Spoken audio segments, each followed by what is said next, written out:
For decades, buying a silencer has been difficult. But in 2005, Silencer Central set out to simplify the suppressor buying process. So whether you're planning your next hunt or putting together a range day, you'll enjoy every shot you take with Silencer Central, straight to your front door. It's good to have you out. Yeah, good to be here, man. This is crazy. This is crazy. Like y'all's whole setup out here is nuts. First time here. Yeah, it's crazy. Wild. It's my favorite part of you give me the tour. Yeah. You come in and you're like, there's gun safes everywhere. There's dogs running all over the place. There's like, literally, I walk out of your office and a guy tries to stab me. He literally tried to stab me I met him 37 seconds before and he's already tried to stab me. So it's really everything that I thought it would be. It's everything and more. Yeah, and you haven't really seen the entire thing because we had this guy here yesterday, Danny Duncan, who's got this really big YouTube channel, super cool guy. And he was walking in my office. He's like, "Are those guns?" I was like, "Yeah, those are guns. Welcome to Black Rifle." He's like, "But it's just like 2 pistols in a shoebox." I'm like, "Yeah, I just got him back from my gunsmith." And that's like, it wasn't a shoebox. It was an ammunition box. And I was like, I'm grabbing them on my way out.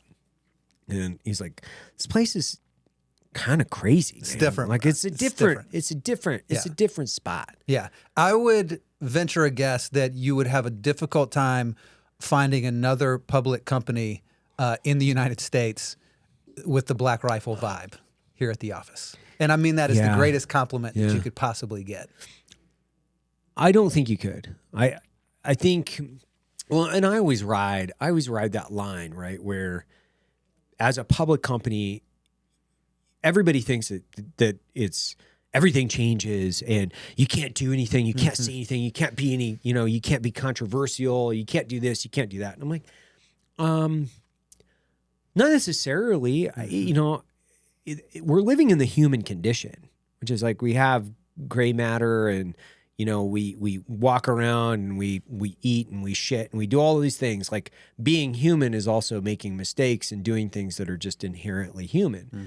So if people think now that you're a public company that all changes and you're just like these robots walking the hallway, they're just completely false. I think it's also based on when people become public, the psychology of a public CEO is different. They're just trying not to fuck things up because they're really risk adverse. They're not typically entrepreneurs. They just need to it's a lot like autopilot. When the pilot steps out, they press autopilot, they go back, they, hit whatever the pilots do, I guess, maybe like hit on flight attendants or whatever they're doing while they're up in the air at 30,000 feet. But that's a lot what they're doing. They're just they're running the ship. Most companies are growing maybe a few percentages a year. Mm-hmm. Their goals are essentially don't fuck things up. Mm-hmm. That's when you bring in that CEO.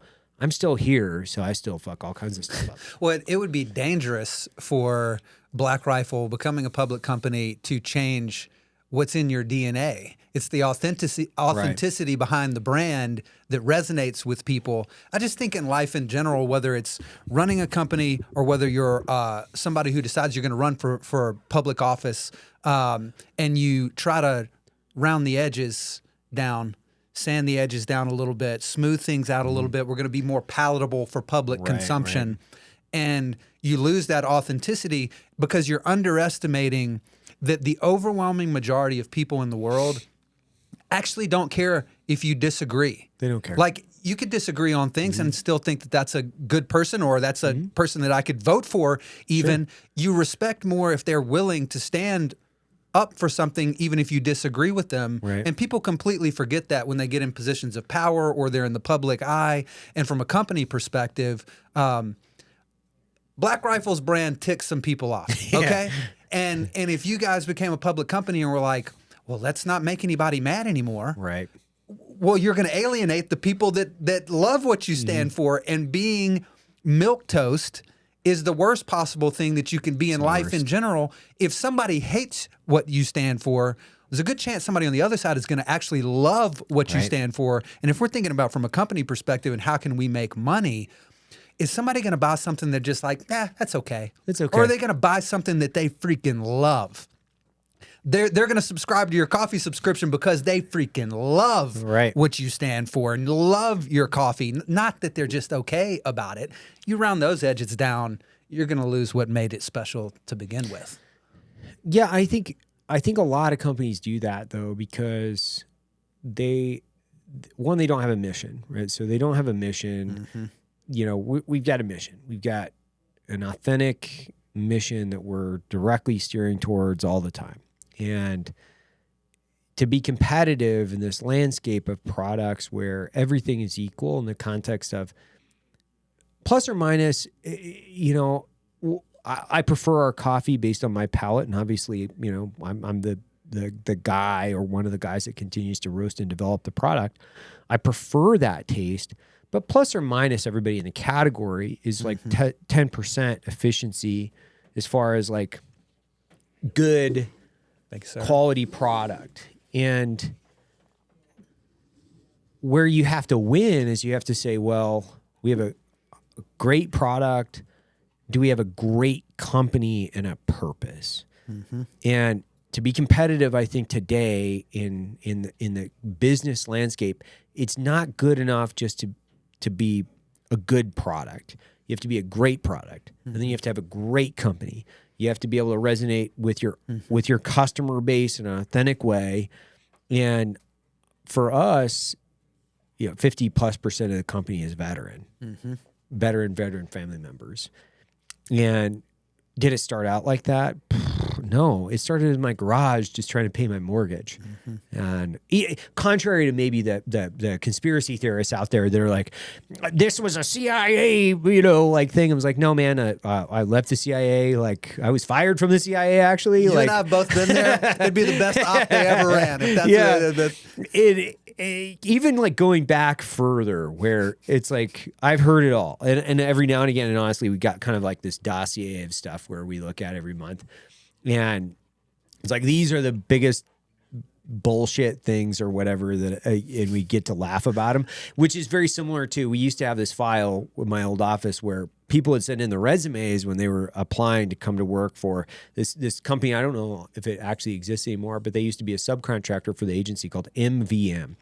And we have this file, and if the guy listens to this, which he might, because I just ran into him a couple months ago, this Stump was his call sign. So if you're hearing this, like, please correct me if I'm wrong. But we had this file, and it was called like the File of Woe, and it was all the resumes of the dudes that were like sending in like, I'm willing to do wet work, or like their headshots, or like I basically killed like thousands of people in Call of Duty, and I'm qualified. It's like, it was awesome. Like it was like the coolest thing ever we could see, because we would laugh and laugh and laugh. Like, this person is applying for a job here, and they think a headshot with them, like with a pistol, that's gonna get you the job. There's a moment where you're like, what have I created here that someone would think that? Like, what vibe am I giving off right now that would lead someone to think that? That's pretty good. And so we have this kind of like file of woe where every now and again, like, they'll circulate it around and they'll be like, this is what's being said. And you're like, okay, you know, I started it or whatever. I started my garage, you know, back in the day. And it's like, man, like, my wife and I were living in a shitty little house here in Salt Lake. You know, I was trying to figure out my life, and I love coffee. So it's pretty easy. My wife had a coffee shop in Denver. I had roasting experience. And the goal originally was, can we just start roasting coffee and then eventually get to the point where, like, I could open up a pretty boutique gun store, you know, range / coffee shop where we could sell bougie pistols, because that's what I'm into. Like, no offense, everybody. It's like, oh man, I don't know why you like those bougie pistols. Like, because they're epic as shit. Like, when you get an STI that's, you know, shout out to STI, or when you get an STI with a, you know, a comp and, you know, a sub 1 pound trigger that you're running like split times that are, you know, 0.1s off your timer, there ain't nothing better.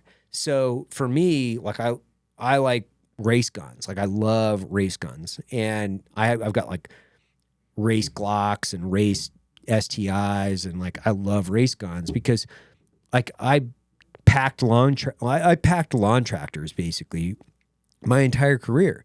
Like my rifle and my pistol were both like very utilitarian, essentially like the John Deere of work guns. You know, like they're gonna run, they're gonna plow the field, but it's kind of nice to get behind the wheel of a Ferrari, right? Sure, It's yeah. nice. Yeah. And You and Don both nerds beyond imagination. Like you said 14 things in the last 90 seconds that I can't even I don't even know what that means. It's like I've got a compact Ruger 9mm is that's like, point and shoot, baby. Don talks about loading, about hand loads and loads and all this other shit. Like Don talks about shooting. I'm just like, okay, whatever, dude. Yeah. Like you lost me at something, because he'll go down the rabbit hole and I don't even know what the fuck he's talking about. It's not that I didn't believe Don was a good shot and was like Yeah, into yeah. this stuff, but like until I saw it, Yeah, he's like legit. he is really freaking good. He's really like good. it is not a front. It is for real. Like he can really, really shoot. Well, he and Eric both. Like both of them. I was on I was walking in to my neighbor's house, and he owns Alpha Munitions. I think it was like last year or 2 years ago, whenever it was. I can't remember. I was either walking into his house or we were at the ranch, and he was on the phone with Eric, and he was talking precision brass with Eric because Eric tests a lot of their brass for him, and so Eric's a hardcore gunhead, reloading, like hardcore gunhead. Don is a hardcore gunhead. Hardcore. Like, and anybody who thinks that's fiction, they're just total bullshit. They don't know what the fuck they're talking about. When we were at Tucker's place in Maine, and you guys started shooting clays. Yeah, because we're going out there. Tucker's he crushed me. Pulling. I mean, it was he was no doubt. But both of you guys, I was like, I'm not shooting. I'm not shooting. All right. Y'all can have fun. I'll hand you the gun. I'm just going to watch this unfold. And I probably would have shot were it not for Don hitting the first like 20 things in succession. Just like boom, boom, boom, boom, boom. I'm like, I'm out. I'm out. He handed me my ass too. Like, because admittedly, like I am not very good at shooting clays. It takes me a while to get into the reps, but and it's not my favorite thing to do. I like it. It's fun. Like what I like to do is I like to shoot pistols, like typically, and I like to shoot pistols real fast. I like a lot of steel. That's what I like. There are some guys that are into long range precision. There's some guys that are into clays. There's some guys into 3-gun. There's some guys into all this different types. Like, yeah, that's cool, man. But what I like doing is I like running like race pistols, like super fast. That's what I like doing. And Don is one of those guys that he knows all about the calibers and penetration rates and what's good for hunting and like all the really detailed perspective of the firearms. And it sounds kind of weird where we're like, oh, we're out with like Tucker and Don. It sounds kind of name droppy. It's actually not meant to be. I truly admire the fact like I get to do this, but I also think that it's my responsibility to tell the listeners like what I did, because I get to live. You get to live vicariously through me in these times, because it's like these are the coolest dudes on the planet, and you guys allow me to go out and do some of this stuff. So I get to go and like shoot skeet with Don or go and hang out with Tucker and Don. Well, I got to tell you guys about it because it's my responsibility to say it. And it's not me flexing. It's me saying thank you, because this is pretty epic. And Tucker, that guy is so much fun. Tucker could transition into stand-up comedy tomorrow.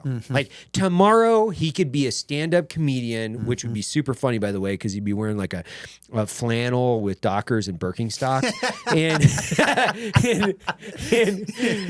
he's hilarious. Like he is one of the funniest people. No doubt. He's one of the funniest people I've ever been around. That's why, talking about Don and Tucker in particular, it's like, in these positions that we've been fortunate enough to be in, to find ourselves in a place like that,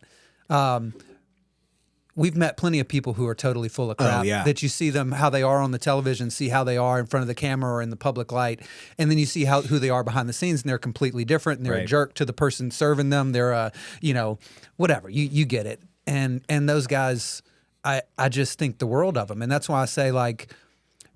People can say what they want about Don's political beliefs. They can say what they want about Tucker's political beliefs, et cetera.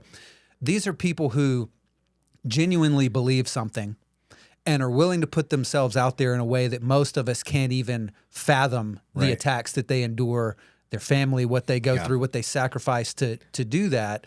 And that's why, I'll go to the mat for Don over anything. Yeah. Because Don's been a real friend to me when he didn't have to be, and when there wasn't, no one would ever know if he, cast me aside during a period when I was persona non grata, and he didn't. He was my friend, and so that's why I say Don's a genuine guy. These are genuine people. He's a genuine friend to me. He doesn't have to be a friend. Like, we get beat up by certain portions of, the right or the left, depending, and Don doesn't have to go to the mats for us. He just does it because he's been my friend.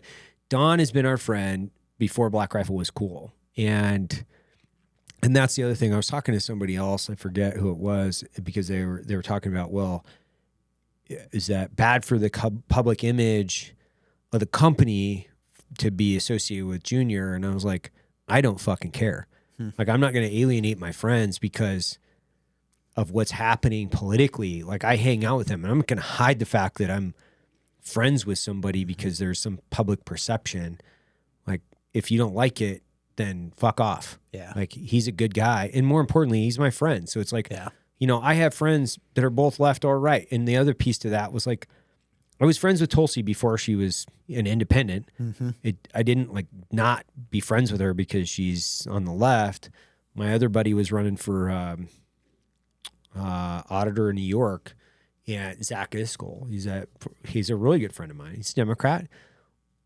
I'm not going to stop being friends with people because of their political party. We can have a political conversation. We can debate things. We can disagree.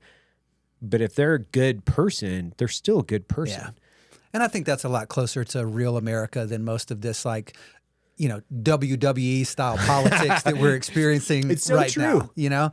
I've got family members I saw over Thanksgiving that I know think that it is crazy that I worked for Trump. Yeah. They think that that's just like the craziest freaking thing. But they also know me, and they know I'm a good guy. And so they're like, well, I might think he's, a lunatic or whatever they think about Trump. But like, so I want to, like, they're willing to like engage with me. It's like, okay, help me understand your rationale behind some of the things that you did and what you believe and who and for them, like, I know they're good folks, salt of the earth people, my family. Like, if they think that, it's just a difference of perspective. It's not a difference in value or dignity or morality that you're just like a piece of garbage that you didn't vote for the guy that I did and I'm not going to talk to you anymore. It's like, this is a TV facade. This is like what they want. They want it to be like, they want it to be that you can't sit at your Thanksgiving or Christmas dinner table with your family because you're so dialed in to MSNBC and what they are saying there that consumes your whole identity. And that's another thing. It's like people's identity has gotten so caught up in this, like, this political moment. It's like, go find an identity outside of your political beliefs. For heaven's sakes. There are things much more foundational, much more important than that. For me, it's my faith. For other people, it's, what other things that they have. But like, these things are so much more important than politics. And I think that's one of the things that's gotten screwed up about the current moment in American life is the hierarchy of things that we seem to care about. Politics has gone way too high up that list. And in my view, and I'll say this in my personal life, the amount that I follow the day-to-day news has an inverse relationship with my happiness. Oh, same. Yeah, same. I don't. If you check out and don't watch it for a while, first of all, you'll realize you didn't pay attention for a week, and absolutely nothing changed. Nothing changed. 97 crazy things happened, but like nothing actually changed. What's Kanye doing this week? Yeah, no, exactly. It's like, dude, I could have lived without that whole saga. Like, and yet I could point to 78 different sagas that have happened that like consumed the news over the past 4 or 5 years or whatever that I like had no meaningful effect on my life whatsoever. And, I feel like at this point, because of the way the information landscape is, like, if something's really important, it'll find me. I don't watch any of it. I don't watch television. I don't watch any of the news stuff. Like, you don't watch anything? I watch none of it, bro. And you know what? That's actually one of the things, that stuck out to me about Tucker, and why I think Tucker's show is unique right now is Tucker's got this place in Maine. Yeah. Where he is able to unplug from the world and think deeply about foundational issues. Yeah. And yes, we need to put the current, it needs to be current, whatever's happening right now, but we're going to put it in the context of like deeper foundational beliefs. And the reason he's able to do that is he's not consuming a never-ending stream of, micro stories that are coming around every day. He's like able to kind of unplug from that a little bit. And I think that's why his monologues have become kind of must-watch sometimes, is because he's actually thinking about this differently and not just being reactive to whatever's happening in the news on a given day. Yeah. Well, and that was the thing I found most impressive, because he doesn't watch anything. Yeah. He doesn't even follow shit on Twitter. So totally. He doesn't know. And I found it weird because I was talking to, was it Lexi? Is that his, one of his people working there? And she's like, yeah, he doesn't follow anything. So he doesn't know. He doesn't know what's going on, and, he'll find things and then he'll talk about them, and they're incredible. And just watching that unfold, and the fact that he does it like basically from a closet, from out in the middle of, Maine or wherever he is. And I completely and 110% agree with you. Post and ghost is a whole thing that Joe, he talks a lot about, is just like, don't read the comments and post and ghost. No doubt. And so it's so funny because I'll hear it every now and again, and people think that, I don't know, maybe they do or maybe they don't, but I don't read the comments to anything, like ever. And I don't read the comments, nor does that stuff even reach me. I don't even have it on my phone typically. So I don't even have like Twitter. I have Instagram, but most of the time I just post and then I just ghost, right? Or I'll like a few things the first 5 minutes, and then I'm gone until the next time. Because you're exactly right. It doesn't matter. Like it just doesn't matter, and it directly affects psychology. I think it was last year. It's been well over a year. I really haven't paid attention to shit in the comment section. But well, I have like a marketing person or whomever. And so if they're like asking questions or, doing whatever they're doing, they can ask questions. Like our customers can DM Black Rifle. They can talk about it in the comment section. They can do all the things they need to do as far as like customer interaction. But the other piece is like, we don't need like the negative shit, which is also the other thing. Like people say, well, you guys delete comments. You know why? Because it's just like somebody coming into my fucking coffee shop, and if they want to run their mouth and be assholes, I'm going to kick them out. Right. It's my page. It's my company.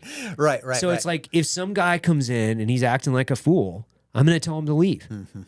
It's the same. So this expectation, like, well, you guys are deleting and blocking. It's the same thing. Get the fuck out. Like, if you want to come into our coffee shop or come into one of our pages and you guys want to run your mouths and not talk about, like, how can we create positivity? Because I always talk about psychology is more infectious than the flu. So if you're spreading negative psychology and just, FYI, in the last 4 months, in the last 4 months, 2 of my close friends have committed suicide. 2 in 4 months. I don't have a lot of close friends. Part of what my responsibility is back to the community is being positive, professional, and polite, and plugging in and creating positive psychology across the board. So if we're not creating some type of value, and the value has to be positive, it can't be negative. I don't believe in reacting in negative ways towards negative information. Because what that does, it compounds the interest. In my subculture of GWAT veterans, we don't need more bullshit. Like, we need people that are out there, like, we need more stuff like Travis jumping cars and jumping, helicopters. We need more stories about guys like Clint Trial, enduring through like very physical and psychological, hard and difficult things. The community, and especially social, does not need more negative shit. They just don't. So I don't believe in it. And the cool thing is it's good to be king. I just tell the guys, get them the fuck out.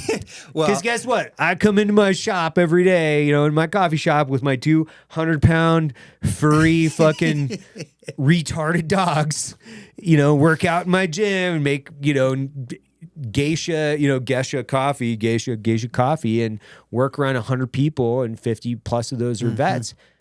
Like, I don't need the baggage, man. I get to high five my customers. They're coming in.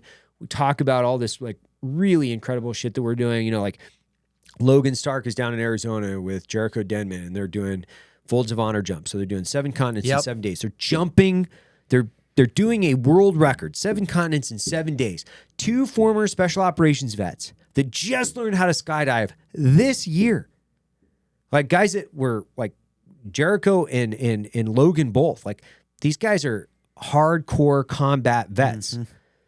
And they're leading by example. They're going out doing fucking epic shit, telling the other guys in our GWAT community, like, this is what's capable. You can go out and do this. That's the story that we need. We don't need more of like, fuck you or whatever it is. And it's like my entrepreneurial journey, and one of the reasons why we do what we did. Like, one of the big reasons we went public was because I wanted people to see that you could start a company, and from your garage to living paycheck to paycheck to 9 years, you can be publicly traded. Like, this is a 9-year anniversary this month of my company. And I took it from my garage to being publicly traded. I have 900 plus employees. I did that as a former Green Beret and a guy that worked at the CIA. Did it in 9 years. There's an entire culture of GWAT vets that need to be inspired to go out and say, you know what, if that dumb fuck did it, I can sure as shit do it. And if we discredit, and I'm not saying like we all have to celebrate the fact that this has been done. I'm saying like that, me, Matt, and Jared, like, I grew up basically in a logging town in the middle of Idaho, like lower middle class, and Matt's the same way. Jared's the same way. Like, dude, we were all like lower middle class. And now we have a company with 900 employees. It's publicly traded. It's worth over $1 billion. Like, guys, I talk about if it wasn't me, I need that story to still exist, because I want guys to go out and start all the other businesses that are 10 times smarter than I are. They're 10 times more disciplined. There are guys out there that are just better, just in general. And those are the stories we need. We don't need more of this, and we absolutely do not need any more guys taking their own lives because they don't feel like there's a way out.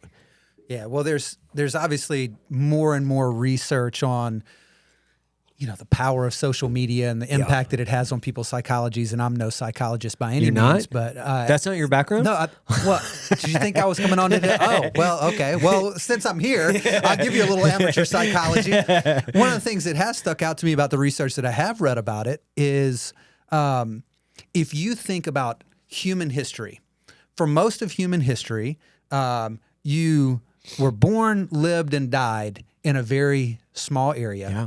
The number of people that you interacted with, extremely small number of people, your village, your tribe, your, whatever, the town that you live in.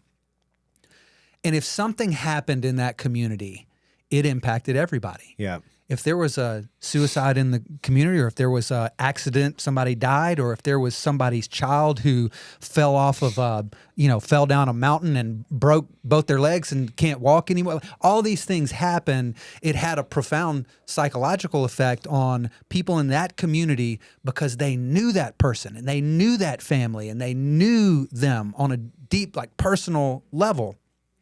Well, now Imagine extrapolating that micro psychology into this macro psychology of we can't go 15 minutes without seeing some tragedy put in front of us on our phones or some terrible thing or some people ripping each other's heads off over some political thing or like whatever it may be.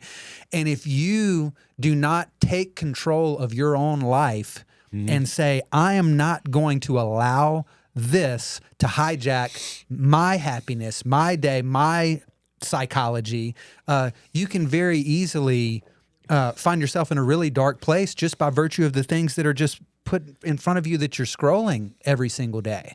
And so when I think about the power of TickTock, for instance, and why I am, if you go look at my Twitter feed, I don't tweet a lot of stuff, but I bet you, more than a quarter of what I post is related to TickTock, is because I understand what the Chinese Communist Party is able to leverage that kind of psychological warfare, that kind of information platform to do, not just collecting data on you, but the way that it can impact your thinking. If you ask a child, a teenager in China, what they want to be when they grow up, it'll be jobs like, I want to be an engineer. If you ask a teenager in the United States what they want to be, the number one response is a social media influencer. Are you serious? It's the number one job that they would like to have. And so the difference is, so back to TikTok, in China, the product, the TikTok equivalent that they have, it's not called TikTok there, it shows educational content. It shows all these different things. And they're not able to consume an unlimited amount of just like junk. And here, they've got our kids addicted to that junk to the point that they no longer aspire to be astronauts and firemen and policemen and engineers and whatever, adventurers, explorers, entrepreneurs, you name it. They want to be a social media influencer. That's the highest peak that they could possibly get to in their minds. The power of this stuff is, we are barely scratching the surface of what we understand. The interesting thing that I continue to think about with TikTok in social media is this is not a secret.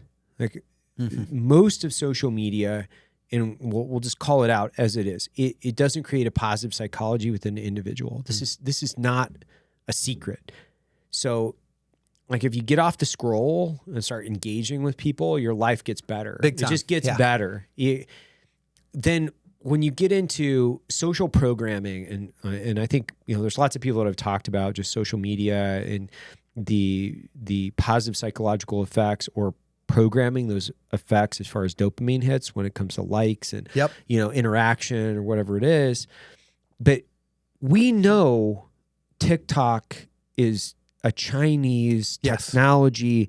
Yes. And we know this is having a direct effect on our country. We know all these things.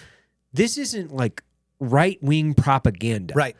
This is like real. We also know that Chinese are not our friends. Like, this is the other thing that I'm constantly amazed by is when you say the Chinese Communist Party, when we say the Chinese are not our friends, there are people in the country that are like, oh, that's some right-wing propaganda. And you're like, it is not propaganda. The Chinese Communist Party, they're not our friends. They're not like looking out for the best interests of America. Like, you guys are fucking stupid if you think so. Like, they're just not. And TikTok is a great example of that, where it is directly affecting the psychology of our children in the United States. And then as a country and as a parent, like my daughter's turning 9 years old after tomorrow. She doesn't have a phone. Like, I'm not allowing her to like download apps. She has an iPad that she can like do her homework on every when she has a homework requirement, and or she can play chess on, and every now and again she can watch movies on. But we hyper control what is on that iPad because we know how dangerous this stuff is for a child. We know. So what's interesting to me is, as a country, are people just blithely like making these decisions and like opting in, I think, is it part, and this is more of a question, is it part the fact that people are also buying into this narrative? If you say something negative against the Chinese Communist Party, that is somehow perceived as racist? Do you think that that's like part of this bullshit? I do think it's part of it, and I will say they love that.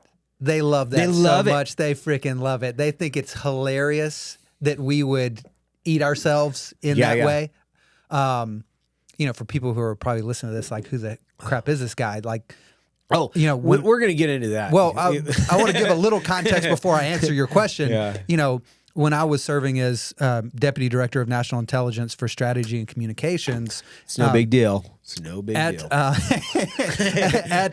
In the Office of Director of National Intelligence, like the job of the organization, the central job every day is to produce the president's daily brief. Yeah. This compendium of the most sensitive intelligence that we have, to put it in front of the president and other senior officials to help them be as informed as they can possibly be and make decisions. The PDB.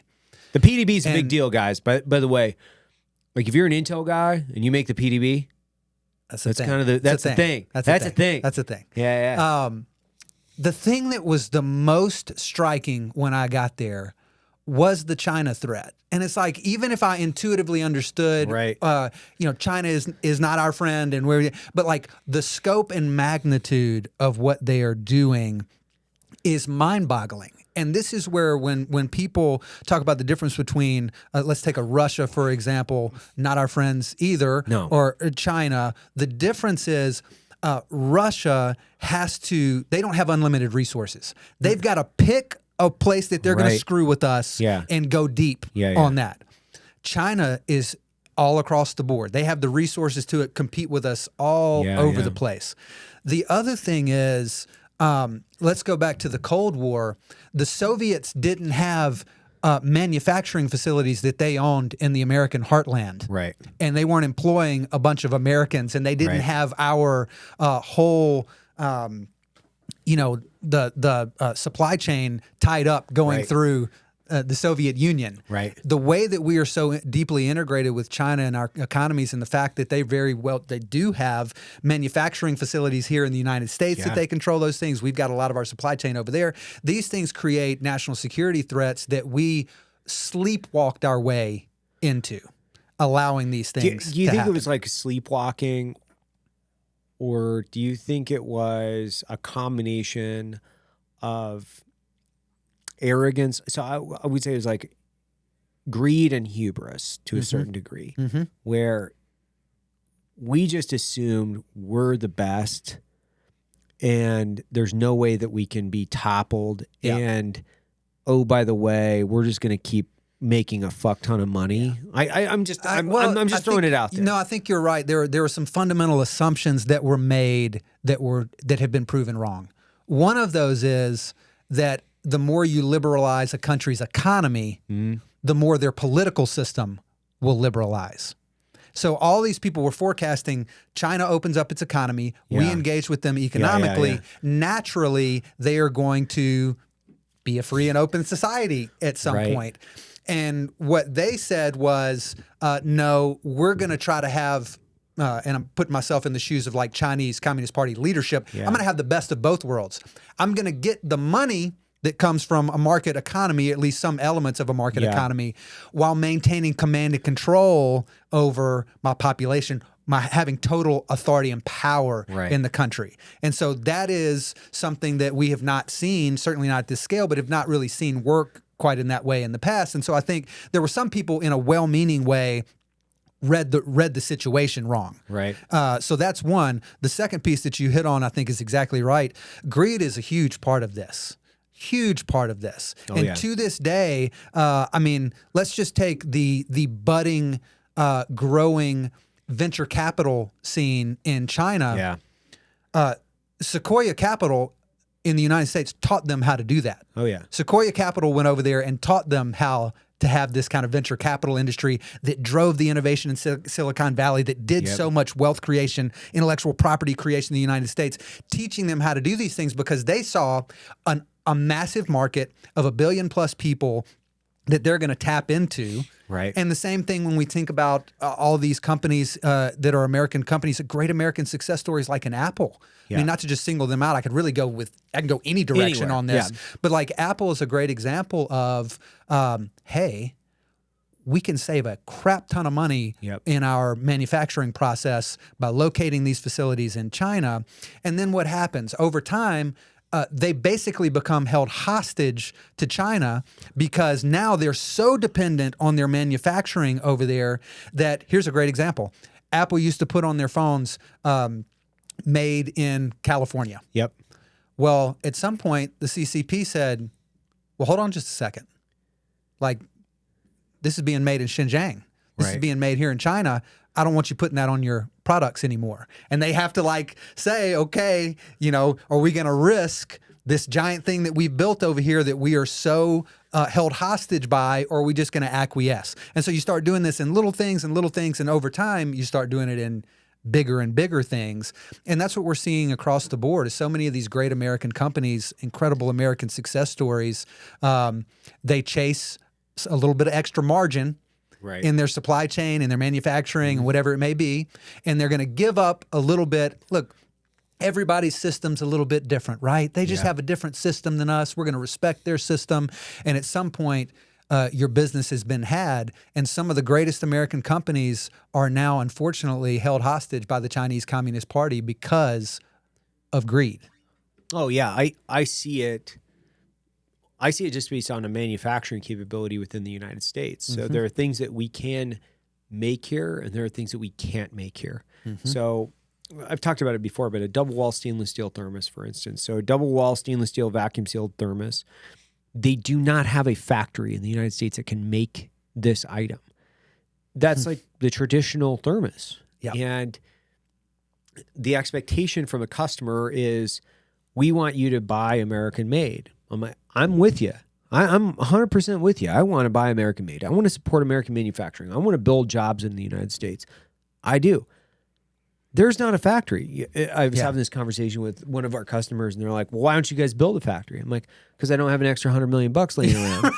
It's like, I forgot my wallet at home. Like, I don't have an extra $100 million sitting around. And by the way, labor costs in the United States with, when we look at overall labor costs, when we look at investing in the infrastructure, that thermos would cost over $200, or that mug, you wouldn't pay for it. Yeah. So I know at one side of out of one side of your mouth, you're saying American made. We have to buy American made. Well, that's great. Are you willing to pay $50 for a T-shirt? Yeah. Because that's what it's going to take. Yeah. Well, it's going to take time. I mean, this is like the biggest problem that we have right now, in my view. Yeah. Not the biggest problem, but one of them. If you look at the difference between decision-making in the United States and decision-making in China, we're making decisions on a 2-year, 4-year, at most an 8-year political cycle. Yep. They're making decisions 100. A millennia. Yeah. And when you can lay the groundwork like that, and this is, where Xi Jinping, being president for life, is like, I don't have to worry about the political whims of my system. I'm going to power through some of these challenges here because I'm playing the long game. Right. There's some advantages to that. So any politician who's going to stand up there and say, I got a quick fix for this, is full of crap, because there are so many things that are going to happen, all interconnected, over the next decades for us to get back to where we need to be as a manufacturing power. It's going to take real time. And part of that is expertise that we have lost. Right. But one of the advantages that China has right now from a manufacturing perspective, and thinking specifically about the iPhone, there are some of the very intricate, tiny technical capabilities that you have to build something from an engineering standpoint that is that technologically advanced and that tiny of a package, that they have hundreds of thousands of people in China who now are experts in that. They've been doing it. They've been developing and refining that skill set that they can deploy for Apple and other technology companies. That there ain't nobody in the United States right now that even has that capability. Yeah. So it's not just we need a physical location. We need a workforce that's able to do those types of things. Right now, one of the biggest, things that flares up every now and then is just the issue of Taiwan. Yeah. And so why is Taiwan so important? Well, there's a lot of reasons, that have to do with shipping in that region of the world. And there's so much of the world's shipping that flows through that area. And if we cede control to the Chinese, what's that going to mean for freedom of navigation and all these different things? But one of them is Taiwan Semiconductor, TSMC. They make the best chips in the world. And so many of the chips that we get in our highest performing technical capabilities come from TSMC. If China had control of Taiwan and had TSMC, that not only is a meaningful thing for them, that is a national security threat for us beyond imagination. And also, even in everything's got a chip in it these days. Our freaking cars have chips in them. Like all these things, like one of the reasons why car manufacturing in the United States is down is they don't have enough chips to put in their freaking cars to be able to create these things. Right. So TSMC now is making a very heavy investment in, I believe it's in Arizona or Nevada, one of the two out there, that they're building some of this capability here, building these chip fabs here in the United States so that we have the capability to create that. And some of the technologies that are going to decide our future, artificial intelligence, all these different quantum computing, these things that rely on highly sophisticated chips that TSMC is one of the few in the world that can do, and in some cases the only in the world that can do. We have got to have that capability here because these are sort of winner-take-all technologies. If you suddenly have a quantum computing and AI capability that far supersedes everybody else, the way that impacts every other thing downstream from a technological standpoint is so profound, you could suddenly be the world's superpower because of those technologies. Yeah, that makes sense. Yeah. Yeah, so it's almost as if because I mean for the longest time, we've been leading the world in technology. That's right. Right. So we've had 100 years of leading the world in technology. And it used to be, sorry to interrupt you, but on that point, Silicon Valley 50 years ago, some of the founders of Silicon Valley and this unbelievable wealth creation and technology creation machine were people who were deeply ingrained in public service. Oh, yeah. Who were people who were believed that it was righteous for the United States military to have the supreme capability of the world because we're going to be a force for good in the world. These are people who served their country in uniform, served their country in government in different capacities. And what has happened in recent years is the gulf between U.S. interest and Silicon Valley interest has expanded to the point that there's a big-time cultural difference between the two. But you have a lot of these big companies like, Google was one example that is now believes it's immoral to help the U.S. military. Yep. And so that divide has got to be bridged, or we're going to lose this technological supremacy that we have had for all these years. Well, do you think that comes from? Well, I mean, because I have a theory, right, which is, as you start to build these companies, specifically, let's talk about Silicon Valley. So you start to build these companies, and you start to hire labor force from outside of the United States, and then you're bringing in people from Pakistan, India, China. You're kind of pulling together this multinational conglomerate of ideologies, essentially, and then.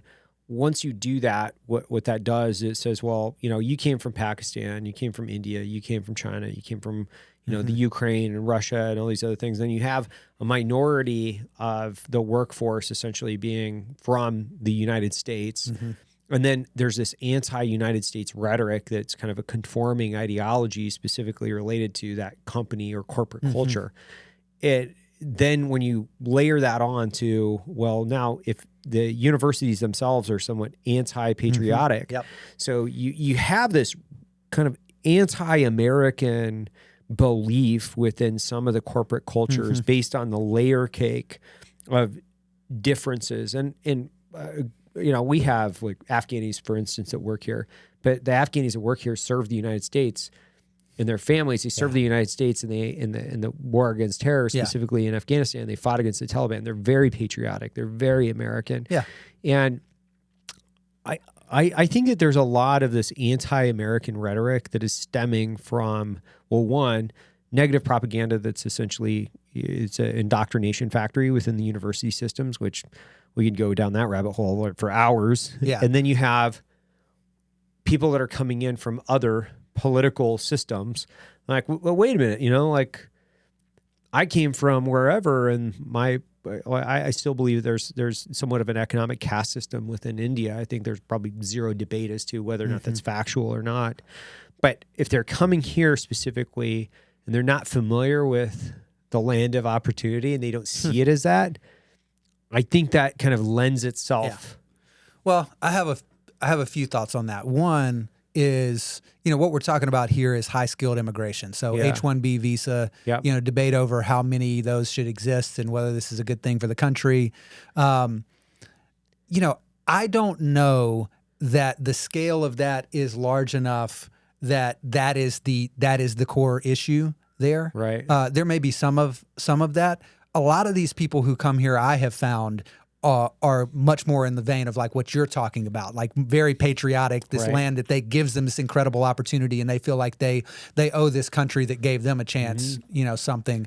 I think it's much more the wokeness that has just has become so pervasive, starting in these academic institutions that you're talking about, and this virtue signaling now that if you're out in Silicon Valley, you got to support the right candidates, you gotta support the right causes, whatever the cause of the day changes, right? And you can see what it is based on people's Twitter avatar. Okay, so like right now we're gonna support this thing, tomorrow it'll be that thing, and like I'm gonna show the world that I support what I'm supposed to support. Right. And the last thing right now that you're supposed to support is the oppressor, the great American oppressor. My God, how could you possibly be for the American military or be for this fundamentally racist country that we live in? Like, how could you possibly support American ideals? American ideals are founded in roots of racism and oppression and colonialism. I mean, that is the ideology that is so destructive and is having these trickle down effects. I think much more than the immigration issue, where a lot of these people come here, appreciate the opportunity that they got. I would see that, there's like very disturbing portions of rhetoric that come out of the university system where the oppressor language of mathematics, for instance, right? Where math to me is one of those things where it's really simple. Oh, bro, when I found out math was racist, I was shook. I like math, and I haven't really gone down the rabbit hole too much on this because I just think it's so stupid that I'm like, math is math. It's like gravity, man. It works. Whether you want to believe in it or not, it is there. It doesn't fucking matter whether or not you want to believe in it. It is there. So math is everything. It's quite literally everything. The entire aspect of how we measure any form of life is literally math. So when I think about like this thing, and it's like, well, it's inherently racist or whatever that stupid conversation is, it's ridiculous. Yeah. It's ridiculous. When we're talking about theoretical physics, you can say there are mathematical principles that go into this, but it's theoretical. But math is math. Like 2 + 2 = 4. I can measure how much does this weigh. I know how much the dimensions are. It is a measurement. It has literally zero to do with whether or not they're like political or socioeconomic or doesn't care. Or it doesn't care. Yeah. So one piece to this entire discourse or the debate is, if you guys are going to say that this like mathematics is inherently like racist or judgmental, we are starting this entire conversation with the other side being completely and fundamentally out to fucking lunch. Well, like out to lunch. It is what it is. So it's like, I don't even know how to have a conversation with somebody that way. And part of this is like the death of absolute truth. So it's like, who are you to tell me that math is true? Like who are you to oppress me with your views on the world? I happen to have a different view.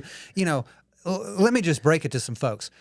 Some views are more valid than others. I know that hurts your feelings a little bit. Some facts are just facts. The truth is just the truth. And then you've got your opinion, and you can have it. and it's probably stupid, but you can have it. Yeah, and yeah. I support your right to have your opinion. But the second that you try to force your opinion on me, okay, now we got a problem. Right. Because your opinion is factually incorrect. Okay? And so This is factually incorrect. if you are expecting me, as a matter of courtesy, to bend over for you and bow at your feet at the feet of your opinion, in direct defiance of the facts that I know to be true, I ain't doing it. Thomas Jefferson, one of my favorite Jefferson quotes. It's on the top of the Jefferson Monument in a memorial in D.C. I have sworn upon the altar of God eternal hostility over any tyranny over the minds of men. Right. I have sworn upon the altar of God eternal hostility against any tyranny over the minds of men. If you are going to try to talk about oppression, if you're going to try to force me to say something that I know to be factually incorrect, you are trying to oppress me. Right. And screw you. Yeah. Because that's America to me, is that I'm within my right to have my views. You are within your right to have your views, but the second one or the other of us tries to impose our opinion on the other, that's not America. Yeah. That's not America anymore. And that's part a of the really problem. good point. And that's how we can get to the point that, math may or may not be true. It's just, it depends on how you feel that day. It depends on what color you are, what race or gender you are. But it's interesting to me because it's as if people are trying to force us into living into a thought exercise. By the way, I'm okay with thought exercises because I find them fascinating. If you want to live in a different reality where we're having these thought exercises where it's like, imagine this, or what if this? That's a thought exercise, which I'm more than happy to participate in a theoretical or a thought exercise. Which is healthy. It's super. You'll either confirm or realize that you were wrong in your views. That's a good thing. Yeah. But when you're forcing or trying to force people to live within a thought exercise where there's quite literally it's a theory or a hypothesis, that to me is what you're referring to in the context of, like, if you want to impose your beliefs in this thought exercise on somebody else and then it's directly opposing facts, it's like denying gravity. Just because you deny gravity doesn't make it true. That's right. That's exactly right. It doesn't make it true. You can deny it all you want, jump off this building and see what happens. Yeah, there's a portion of the internet that still believes the world is flat. Yeah. Okay, guys, interesting thought exercise for us to quite literally talk to physicists and talk to different aspects of like mathematicians, physicists and, astronauts and astrophysicists and all these different things. You could say, let's go into this thought exercise and quite literally imagine if the world was flat. Yeah. What would happen? And then we could plug in all the aspects that were known, like gravity, the universe, and all these different things that we could say, interesting thought exercise. It can't work. Yeah. You're fundamentally denying principles of fact in order to come to a conclusion that doesn't have a basis. It just doesn't work. It's as if you're saying, well, this thing, whatever this is, my dog is gonna fly. It can't. It doesn't have wings. It can't fly. The only way it flies is if we drop it out of an airplane. It gets on an airplane. It's shot out of a cannon. We're not gonna do any of those things. But this thought exercise that people want us to live in is really, it's interesting from a debate point. There's a really interesting podcast I used to listen to quite a bit. It was just debates, right? It was just like people debating different issues. So they'd bring in a subject matter expert on one side and a subject matter from the other side. And then they would throw out something in the middle and then they would just go at it as if like a intellectual octagon, right? Sure. And you could see all the different arguments from different opposing sides. And it was really interesting, whether you agreed with it or not. Yeah. So I like complex dialogue from our country's perspective.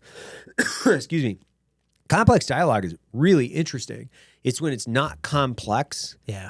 And it's really just dumb. That's when I just kind of opt out, where I'm like, that's just totally dumb. Well, this is why I think the podcast format has been so healthy for American discourse and the ability to debate ideas. And because TV had just gotten us to the point where it was like, all right, guys, we got 3.5 minutes here where we're going to go nuts on each other. Yeah. Okay. We're not going to have any nuance involved in this discussion. We're just going to like go after each other. Go. And it's like, well, we're not going to get anywhere doing that. But if we could sit here for an hour and a half or two and really hash it out on something, we can really get somewhere. Then we can actually identify, here's the hole in your argument, or here's the hole in my argument. I don't know how to respond to that. And so people can observe these things happening, and it helps like inform people's the way that they view the world, I think, in a really good way. Even when you like profoundly disagree with the person that you're listening to, like instead of setting up straw men of what somebody's argument is, like let's just actually hear what their argument is. And this is what I think the power of the What Is a Woman documentary was, because the Matt Walsh guy went in there and he wasn't like trying to rip anybody's head off. No. He was just like very calmly, okay, so tell me, what is a woman? Well, a woman is whatever you want, if you define yourself as a woman, then you could be a woman, and if I whatever. And he said, well, okay, but if you identify as something, the thing that you identify as, the woman thing that you're identifying, what is that though? And like no one can answer the question because you've got this circular flawed logic that just like it's just thought exercise. Yeah, it's like that's all it is. It's like, hey, let's go through this thought exercise, and then let's find the dead ends. Let's figure out where we're going to find all the dead ends so we can either debunk, disprove, whatever it might be. It's just what it is. And it's like, guys, can we just agree this is a thought exercise? Yeah. It's really interesting. Sure. Like, what if we could just identify as anything we wanted? Well, let's have that debate. Let's have that conversation. Super interesting, by the way. Sure. Once again, just because you say gravity doesn't exist doesn't mean that it doesn't exist. Well, on that one, it's like, we've gotten to this place too where if I am not willing to concede your whatever idea you've got out there that is not based in fact, then I'm a bigot toward you. It's like, I could be respectful to you, if you identify as whatever, and I'll still be respectful to you, but I'm not going to pretend that you're something that you're factually not. Right. And like, I'm not going to be mean about it. No. And in fact, if you have a name that you would like to be called, my real name's Clifton, but I like to be called Cliff. So you guys were nice enough to call me Cliff. I'll call you a name that you want to be called, if that's because we all kind of get to choose our names. But I'm not going to pretend that you're something that you're not. And I'm not, that doesn't make me a bigot. I happen to believe in reality. Reality. There's a little thing called reality. You may or may not have heard of it.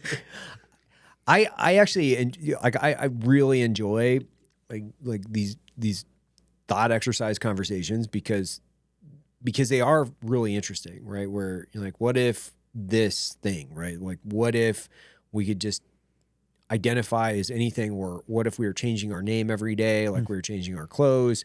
Like if I came into the office every day and I had a new name, it's like, well, yeah, that's kind of interesting, but it's also very confusing. And it creates like all these different problems within communication just in general, as to like, we have, if you believe in it or not, if you believe in like we have thousands of years of communicating directly, or if you believe that we were planted here by alien DNA a couple hundred years ago, I don't know, but it does have a problem specifically related to the way that we communicate, and then how we communicate, and the efficiencies in communication.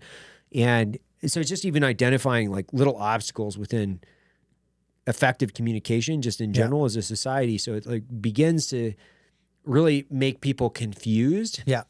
And I think that's part of the issue too, is because to me, like I'm confused, right? And so maybe I'm just not smart enough for some of these conversations either, where I'm like, man, I'm super confused because like I'm the same way. I'm like, hey man, you want me to call you, Dingo the Donut? I don't care, dude. I really don't care, because your name is your name.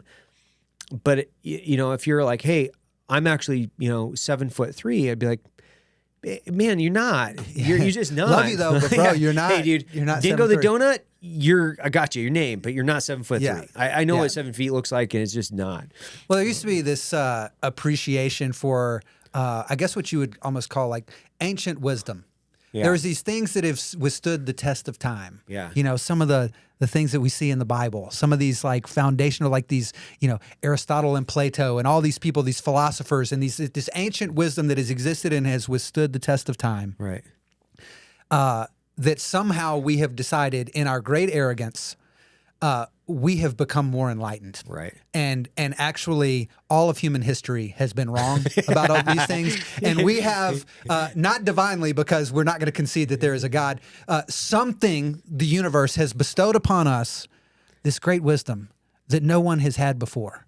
And now all these things you believed were completely wrong. And now we've got like, you know, like the language thing, people in Spanish, the whole language is built around like, you know, feminine versus masculine, you know, and it's like, they said, okay, that's okay, because it's not going to be Latina or Latino anymore. It's going to be Latinx.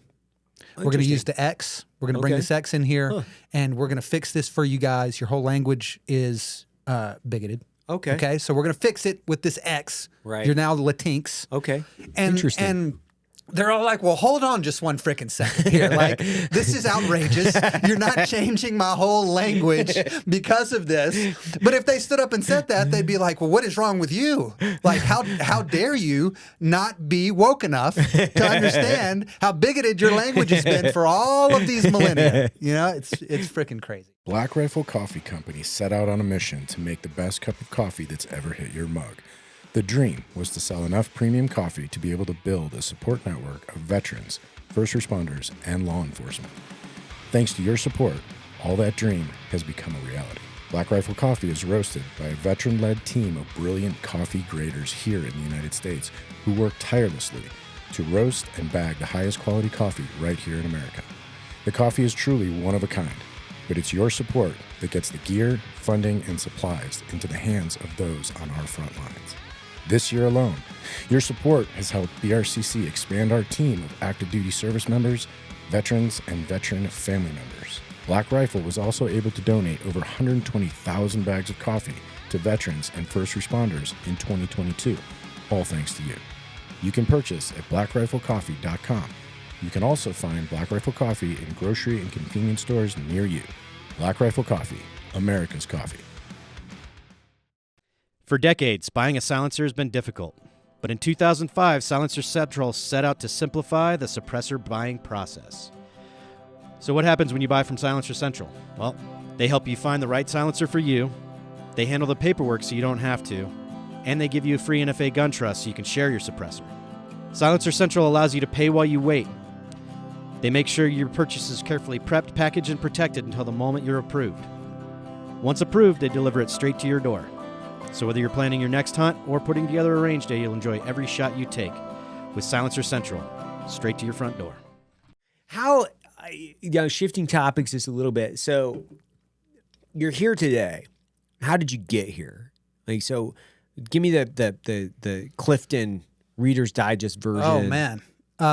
Okay. So I probably would start with son and grandson of Baptist ministers, moved around the South a lot, lived in Mississippi, Florida, Alabama. Like, that's my jam, the South, man. I love it. And really all I wanted to do growing up was play in the NBA. You know, the good Lord made me 5'9". It is what it is. It is what it is. I really wanted to play in the NBA. And I was fortunate enough to play in college, and I was playing at Delta State University in Mississippi. What did you play, point guard? Point guard. But my Yeah, problem was I I wanted to shoot it. Yeah, I yeah. wanted to shoot it. And that was my problem. I just wanted to shoot it. But I wanted to transfer, and a buddy of mine was playing at a junior college in South Alabama, and I went and visited. At the time, my family's living in Florida. My dad's a pastor of a church down there. And I decided I'm going to call my dad. I'm going to tell him I'm transferring to this school in South Alabama. And I call him. I tell him, this Enterprise, Alabama, I'm going to go to this junior college, whatever. It's kind of like dead silence. He's like, I was going to call you and tell you our family is moving to Enterprise, Alabama. Are you kidding me? He got called to a church there to be the pastor, completely separate from each other. Our family ends up here reunited in Enterprise, Alabama. It's like, if there's ever a point where I'm like, God have a plan for my life, it's like I look back at that moment, I'm like, it's undeniable. So played there, won a state championship. It was all going great. I'm going to go back and play at another 4-year university. But my little brother, who's 4 years younger than me, had started a band. And he was playing for kids at church. And they were like, we need a singer. and you sang in church choir growing up, would you be willing to sing for our band on Wednesday nights at church? So I'm like, cool, sure, I'll do that. Still looking at where I want to go play basketball. And then at some point, somebody said, well, really what we should do is drop out of school and go on the road and play in this band. And if you could have heard our band at the time, you'd realize how ridiculous this idea was. But seemed like a great idea. And so that's what we did. And so for the next 5, 6, 7 years, we toured all over the country, ended up having songs on MTV and on the radio. Seriously? And yeah. So that's what I did for a period of time there in the mid 2000s. What was the name of the band? I'm not going to say it. You're not? You can say it. Actually, I actually have some new songs that I record now just for fun. So Really? you can just look my name up and go to Okay, Spotify okay. and listen if that's Okay. what you really want to do. But I met a girl in that time period, wanted to get married. Being on the road 200-something days a year is not a good way to raise a family. And I was trying to figure out what I wanted to do next. And my Sunday school teacher had decided he was going to run for the State House of Representatives. Right. He's like, I know you're looking for what to do next. Why don't you come and help me run this campaign? You've never done anything in politics. I've never done anything in politics, but like, let's figure it out together. And so I did that. And it was a big year in Alabama. This is 2009. Republicans had not controlled the state legislature for 136 years since Reconstruction. And so this was going to be the year that Republicans were going to finally take it over. And so we won. Republican effort was successful, Republican governor, Republican legislature, the whole deal. And I got bit by the political bug. It's like, man, this is fun. A lot of the competitive aspects I liked about basketball and stuff, you know, let's get it. And it was like, you felt like you're kind of fighting for something that you believe in, you know? And so I wanted to go back and get my degree, went to Bama. And while I was there, realized that there was a void in the marketplace. And this would be surprising for some people in Alabama. There was not a conservative leaning news outlet. Really? It was very similar to national media. And so I started a blog that was like, number one, all these relationships that I've built through this campaign, I'm going to give behind the scenes look of what's going on in Montgomery, in our state capital. And then two, I'm going to give my conservative kind of perspective on these things. And it was meant to be a way for me to get consulting business. I'm going to show that I'm in the know, and then someone's going to like hire me to do consulting stuff. And the first week that I launched the website, called it Yellowhammer Politics. Yellowhammer is the state bird of Alabama. Probably had like 25 hits. 24 of them were my mom hitting refresh on it. Thanks, Mom. And then the thing just exploded. Millions of readers every month, 30 radio stations, a daily radio show that I was syndicating and hosting, and it just blew up. And so I became the CEO of this media company kind of by accident while I'm sitting in a classroom at the University of Alabama. And so it was like the time I realized that I was like, it had kind of become a thing. My professor, my state government professor, is like, all right, today we're going to talk about and Yellowhammer today reported that he has no idea that the people that he is citing, like I'm sitting in his classroom, you know? So it was kind of wild how that happened, but it was just like an unexpected thing. And so 2015, I interviewed Donald Trump. Right. He's coming to Alabama and he's going to have this rally in Mobile, Alabama. And the reason he said he was going to do it there is because the panhandle of Florida, South Louisiana and Alabama are going to converge on Mobile, Alabama. And it's going to be this big thing. And everybody at the time was like, I don't know if this is real. Like, he's kind of a gimmick. Like, what's it going to be? And so he comes on my show to promote that he's going to do this rally. And then 50,000 people show up. And it's like 50,000 people. Dude, go back and look at this in a stadium in South Alabama. The Washington Post said it was like a mix of a Leonard Skinner concert and like Talladega. It was like bonkers. And it was the first time that everybody was like, well, hold on just a second. Like, this might not be a gimmick. This is like real. Well, year or so goes by, get into 2016. Jeff Sessions, our state, senator from Alabama, was a friend of mine. And he was like, hey, the Trump team is really staffing up. And like, I think you should consider taking a leave of absence from Yellowhammer, go to Trump Tower, go like help them with the communications stuff up there, have this experience. Maybe the guy wins, maybe he doesn't, but like, you'll have this experience and you can come back and run your company and whatever. So I'm like, once in a lifetime experience, I'm gonna go do it. Well, then we won. And I'll be the first to admit I was as surprised as anybody.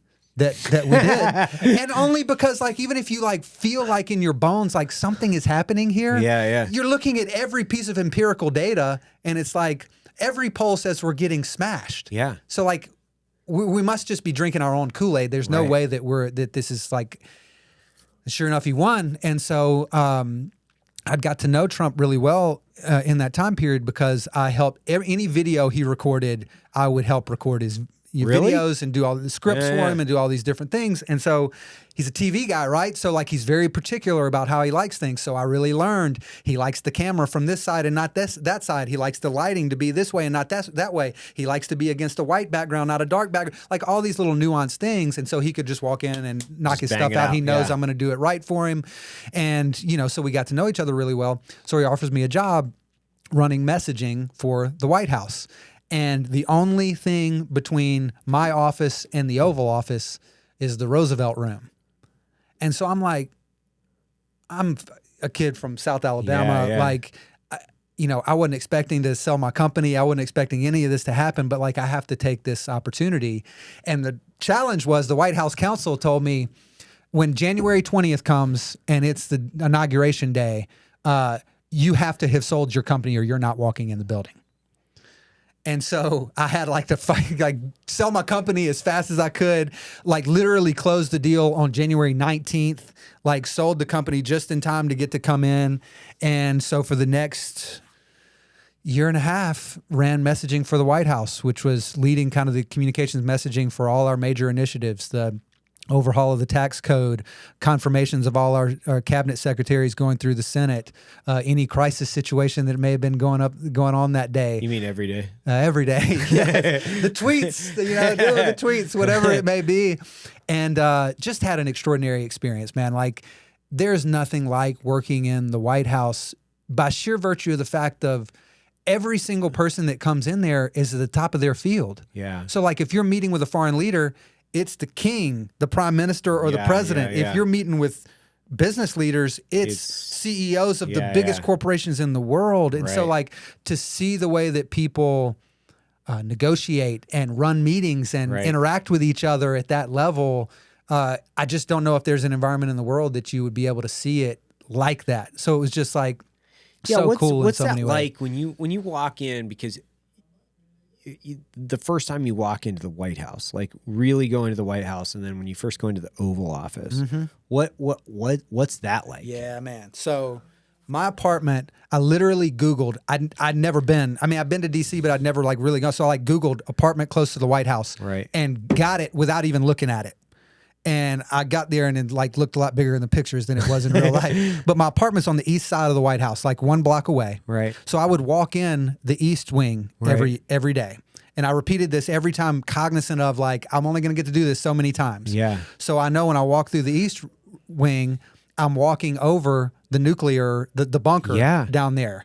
And I'm walking past the family theater that we watched King Kong and La La Land with the president, like all these movies in there.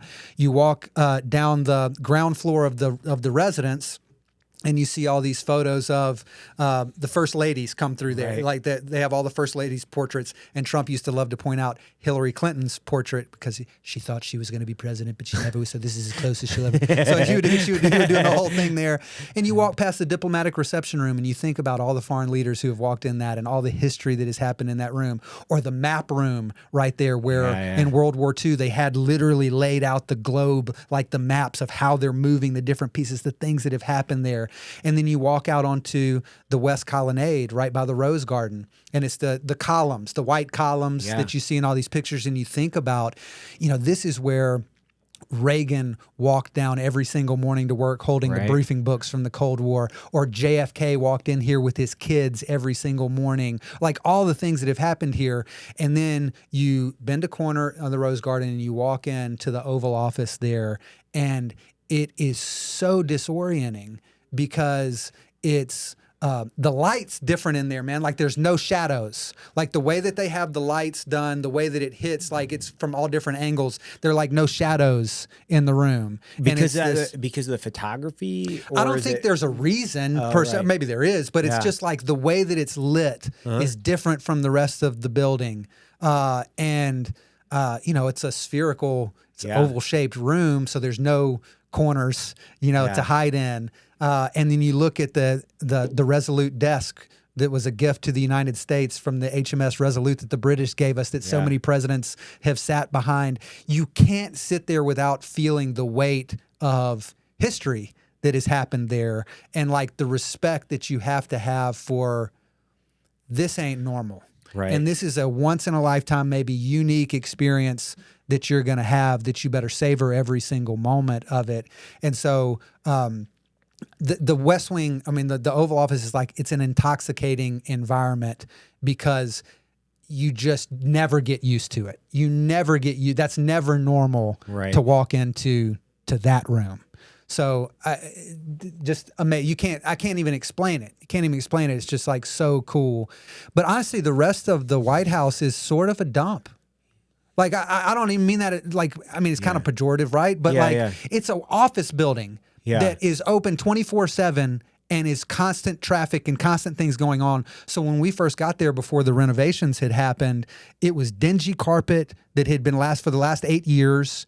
And it's just like kind of crappy office furniture and all that. So like Trump actually took a personal interest in the renovation, picked the wallpaper, picked the carpet, picked the things like that. And so after the renovations, it was much nicer, but it's really just more of an office building where we're all cramped. That's the other thing is like small, right? You think of the White House, 1,000 people work there. Well, like, but they're all next door in the Eisenhower building right next door. In the West Wing, on the main floor where we were, it's the president, Jared Kushner, Steve Bannon, Vice President, Chief of Staff, Vice President, National Security Advisor, Press Secretary, our little comms team, and that's it on the main floor of the White House. Right. So it's like a very small, very, very small space. People watch the West Wing TV show and get a total misconception of like what it's like in there. What's that like? Is it accurate? Like I've seen no, it's not. It's not. It's just not. Scale wise, it would be hard to shoot a TV show in there because you'd be like, it's like me and you, and this would be a palatial office in the West Wing. I've thought about that a lot because of when it was built and the original architecture, and obviously like based on the renovations. If you think about it, what Truman was the Truman administration was the last really big renovation, right? Because that's when they essentially deconstructed and constructed the interior. Right. And that was 46. So that was 1950. It's been three-quarters of a century ago. Yeah. So, just architecture in general in America has changed, like room and there's only so much room you can because they didn't change the exterior. They tore down the interior and then rebuilt the interior in the 1950s. So everything's smaller. If you go to a house from the 1950s, you go into a room and you're like, how am I going to put two kids in this thing? Right? It's like a bunk bed and there's like a tiny little dresser and you're like, I'm not going to be able to do this, you know? Yeah, it's weird, man. And then things will happen every now and then where like out of nowhere there are 6 guys in full combat kit. Yeah. This suddenly burst in because like some jackleg has like ran over a barricade outside and like everybody get down to the, you know what I'm saying? So it's like, and then, we get there and it's like, I have a blue badge, which means that you can go in the West Wing, you can go wherever, as opposed to a green badge, you have to have an escort, whatever. And then I was given a pen that was like for when we're traveling, a hard pen that when you're traveling, that the Secret Service can identify, okay, this is somebody that's in the president's bubble. Circle. And so when I get there, the first time I walk in, I'm like asking random uniformed Secret Service people, like, am I allowed to go in this room? Could you just don't know? I don't want to mess up. Like, I don't know. And finally somebody was like, you have a blue badge. You can go anywhere you want to, okay? You don't have to ask to go in this building, whatever. And so Trump starts noticing people's badges. You've got a blue badge, but like yours has a yellow stripe on it. Yours has a red stripe on it. Yours doesn't have a stripe on it. You've got a green badge. Like, what's up with the badges? And I don't know if this is like the only reason for this, but it has something to do with like evacuation protocol. Right. So basically, if you're in a certain group of people, you've got this, and like you're the one's going to go on Marine One with the president if crap hits the fan, or you're going to like whatever. And he realizes that I don't have one, and so now he thinks it's hilarious and brings it up constantly that like guys, if something happens, Cliff's dead.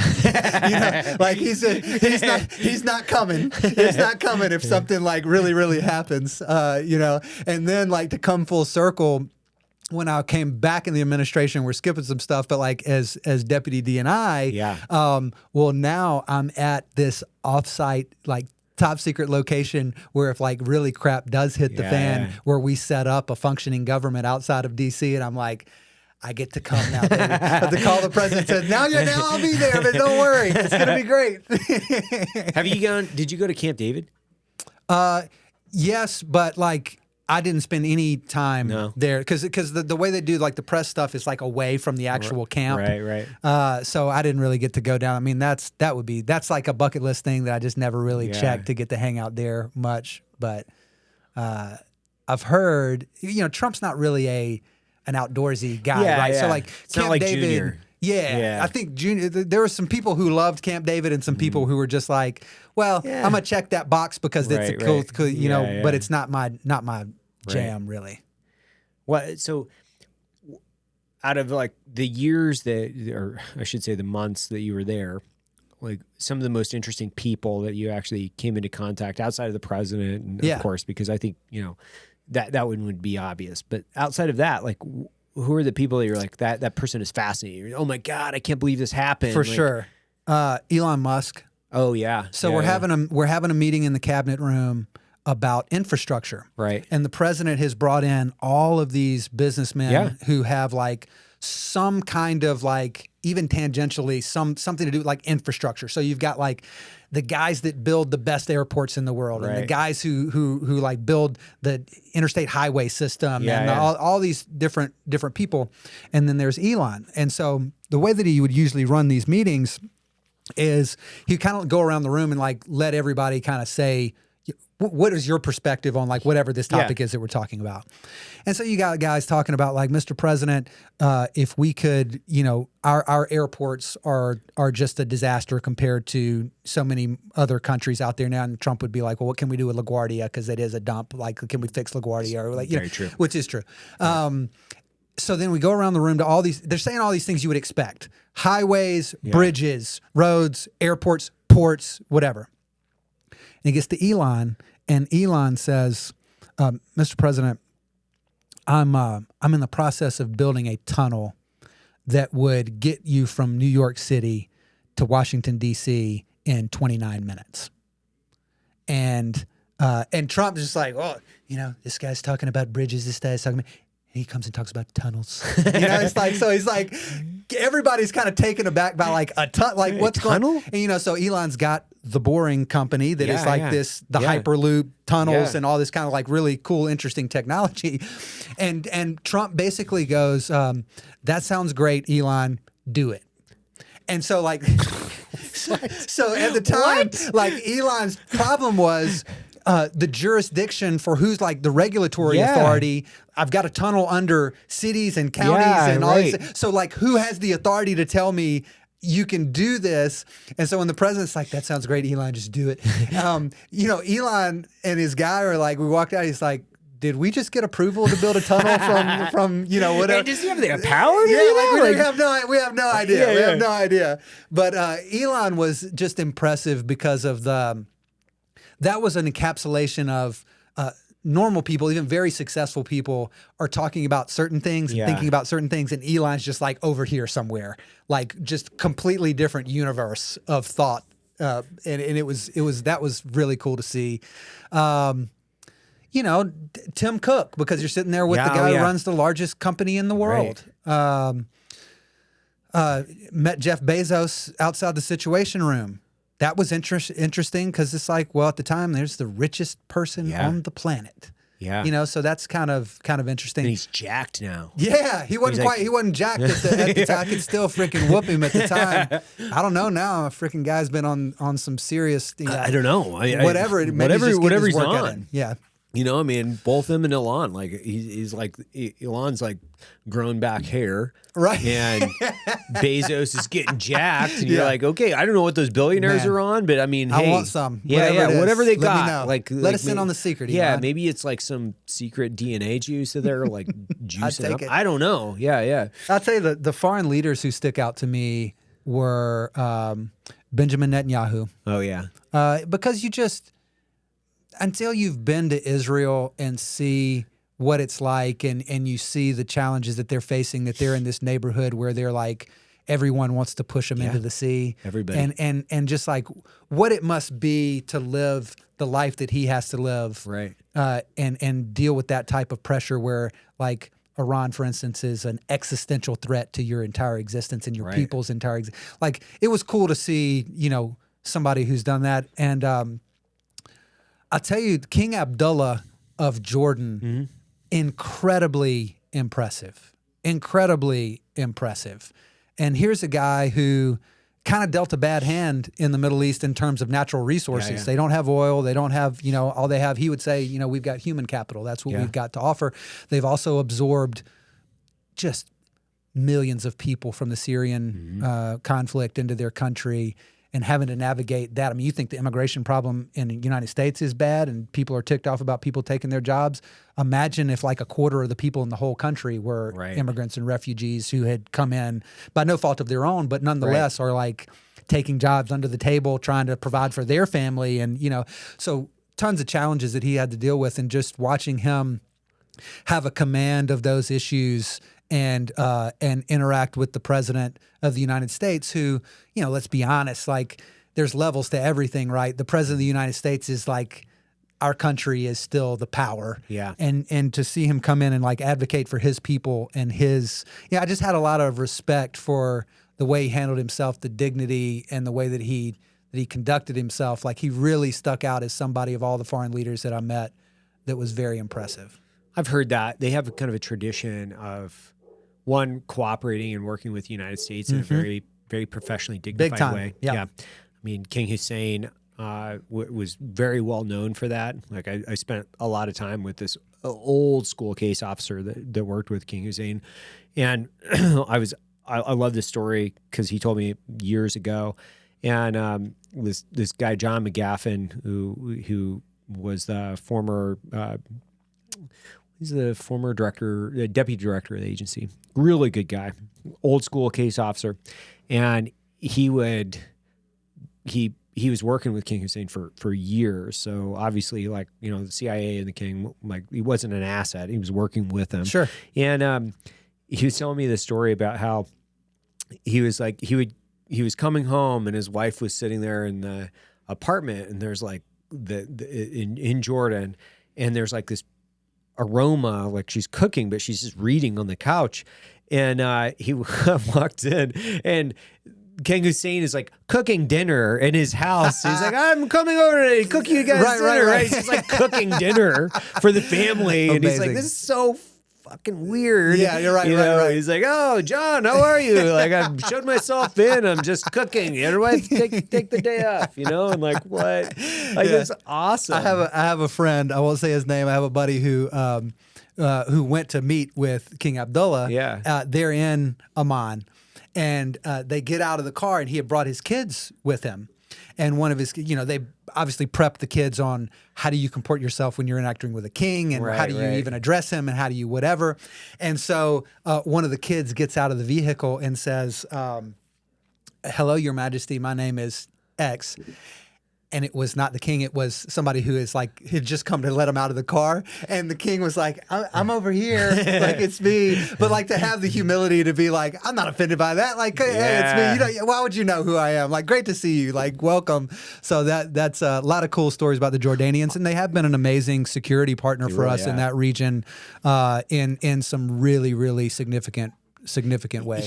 He was in charge of the Jordanian commandos. So he was like no shit soldier too for quite a while, and he was very well respected among the special forces guys that I knew, because he was a little bit younger, you know, back in the day. He was like right around his Harley, and he's like very Western. I believe he actually didn't he go to school here too? I think he did the exchange Special Forces Exchange. I think he actually came through that.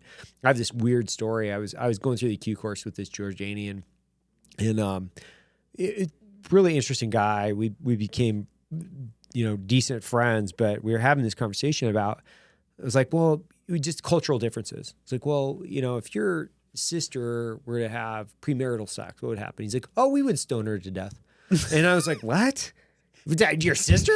He's like, oh yeah, or cut her head off. I don't know. I'd spend some time in like a gentleman's prison, like play ping pong all day, and like I'd go out for work and then come back. It's no big deal. And I'm like, it's no big deal. Oh my God, are you kidding me? Like, why do you care, man? That's super weird. Why do you care? He's like, so it's like, but he was just like. Just like talking about nonchalant. Oh yeah, of course I would. Of course it would just stone her to death. It's not a big deal. I'm like, whoa, know, man. Sounds like a big deal. Yeah, it sounds like a huge deal. Like, what the hell?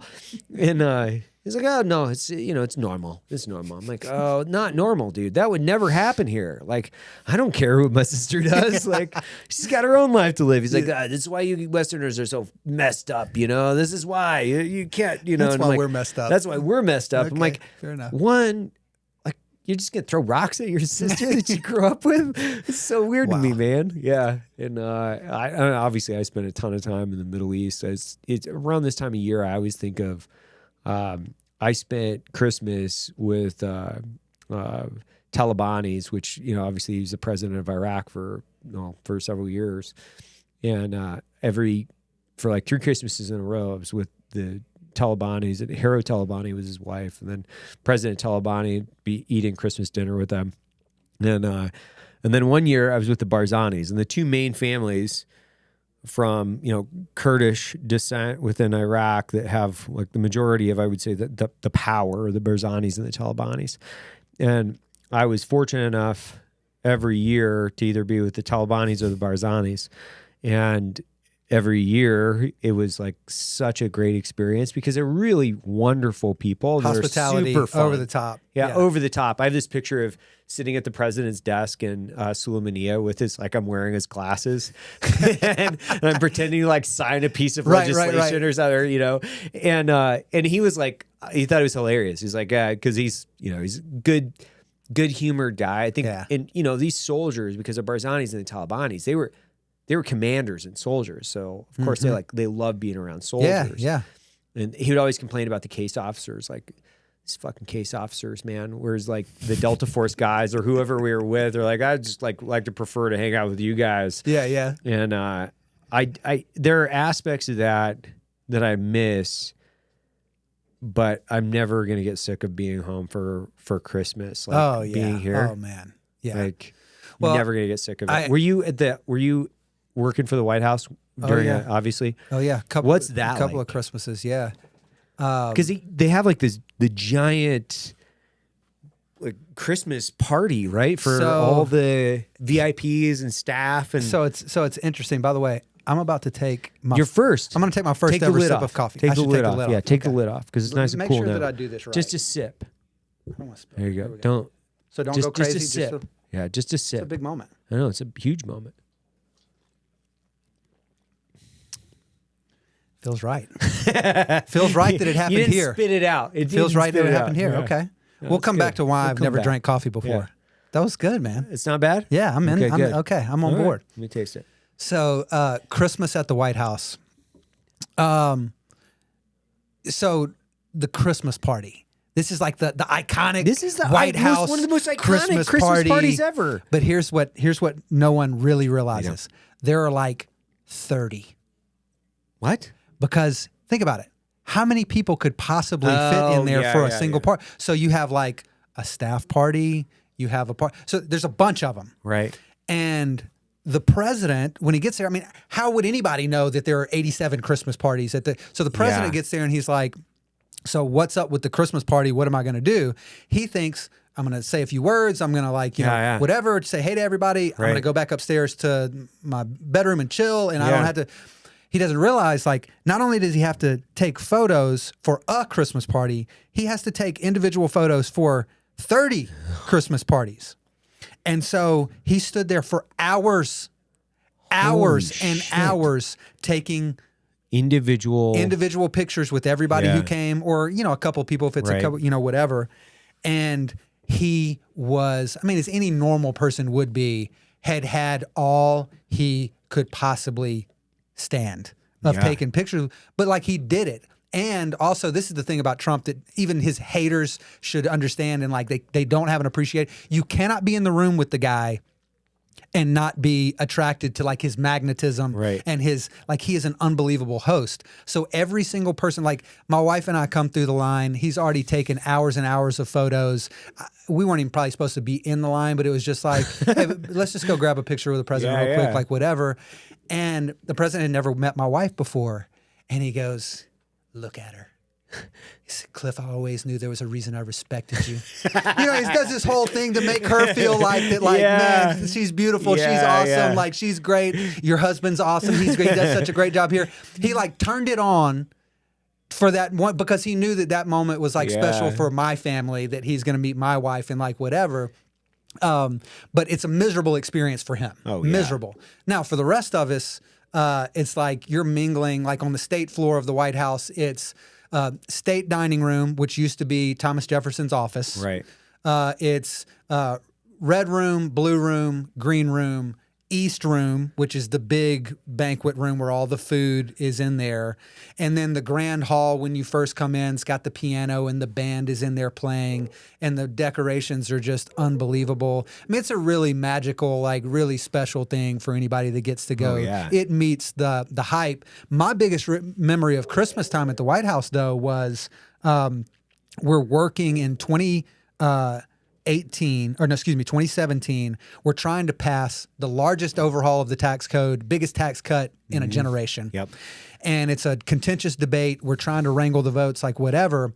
And the president is getting ready to go out and give remarks in the grand foyer of the residence there. Beautiful backdrop. It looks like he's in a winter wonderland. And my phone rings, and it's the head of legislative affairs, and he says, we've got a deal. The bill is going to pass.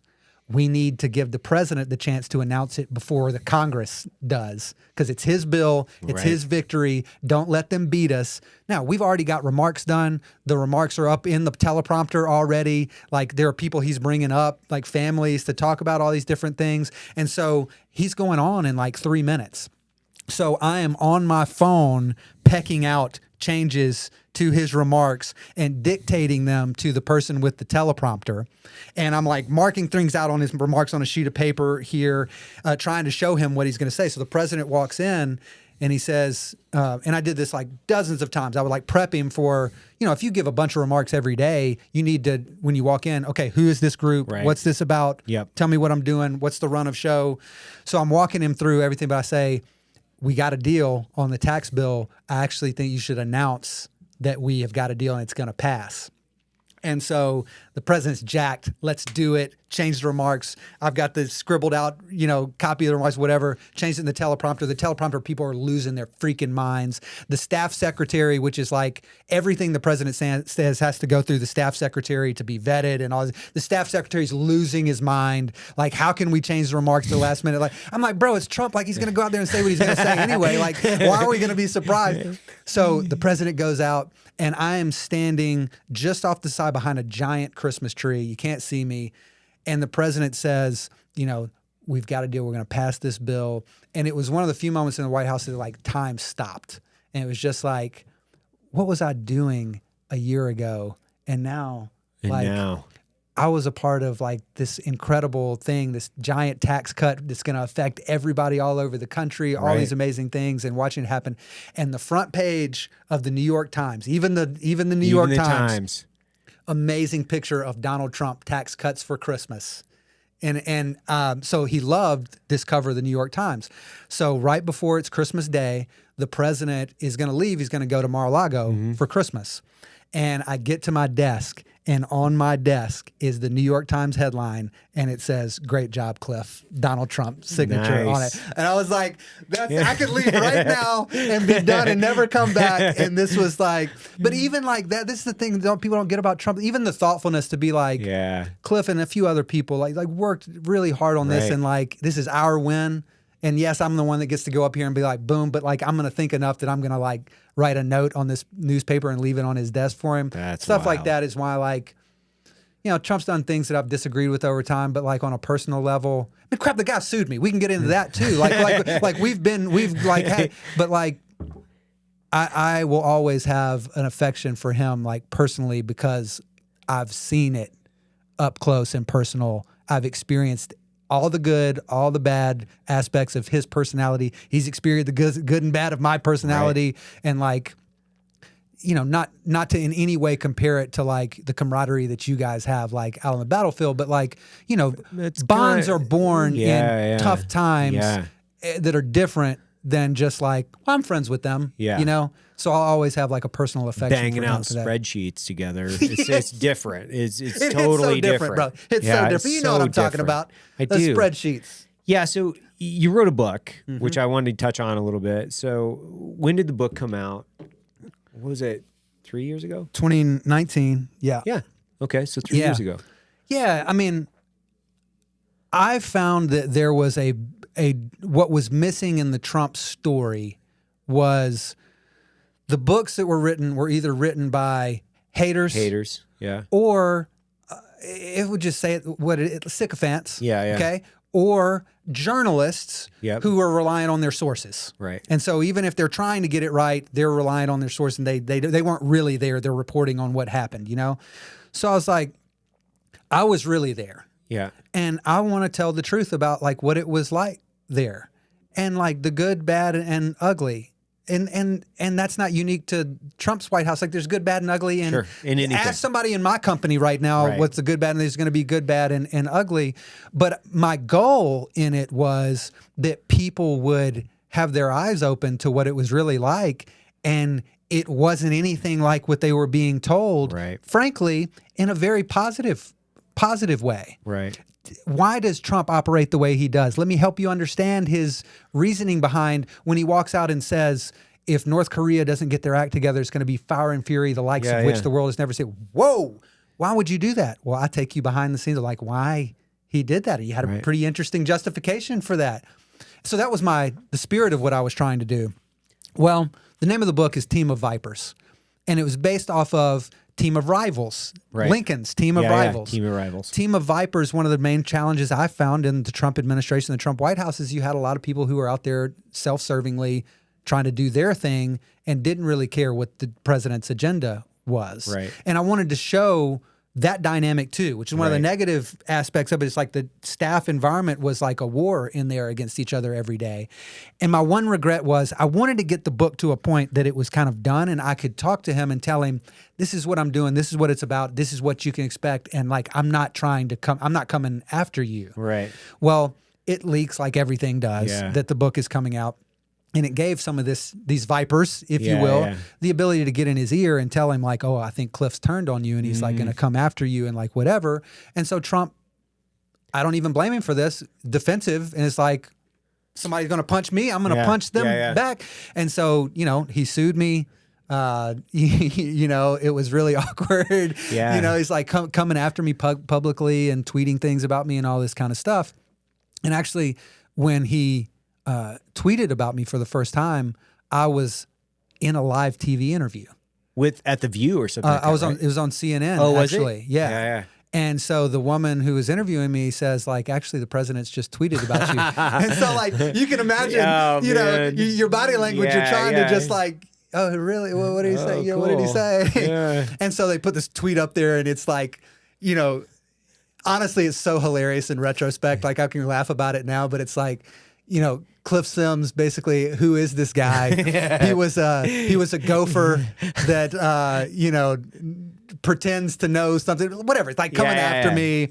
And people thought I knew that this was a possibility, but honestly, I didn't prepare for it. Right. And like when the lady asked me like, what's your response to that? The first thing that came to my mind, and we've touched on this in this conversation already in some ways, is I said, my identity is not wrapped up in what Donald Trump or anyone says about me. My identity is who I am in Christ and my faith. And like, this is where I find my identity and not in this. So it's like, in retrospect, I'm glad I answered the question that way. But if I'm being honest, like, that hurt, man. Yeah. Like, because of all the stuff we just talked about, Yeah. this bond that I felt like we Yeah. had. But in retrospect, if I read that tweet, his heart wasn't really in it. Yeah. You know, when he really wants to rip somebody's face off, He's pretty good at it. yeah, he's a master. Yeah, and I yeah. feel like he was still, even though he thought I was like, must be trying to attack him or something, Right. he wasn't all the way there. Well, basically, he kind of realizes, you know, as time goes on, like, well, he's not attacking me on television. Right. This book actually wasn't that bad for me. And he actually, I won't say the name, someone internally who said something about me, and he said, actually, it seems like the book was bad for you. You know? So I think he kind of changed his perspective on it, and we were able to patch things up. And I came back and ran speech writing for the Republican National Convention for him. And then came back as deputy DNI for him. But the first time that I saw him after the lawsuit was around the Republican National Convention. It had been a huge success. It was a really, really great thing. And he wanted to bring the team into the Oval Office to say thank you. And so I come in and he stops and he goes, there he is. He said, listen what he said, I sued his ass off.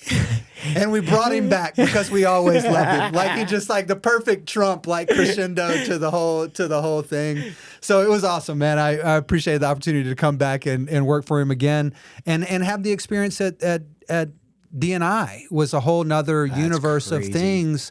And the way that happened was when I was in the White House. Was Flint there before?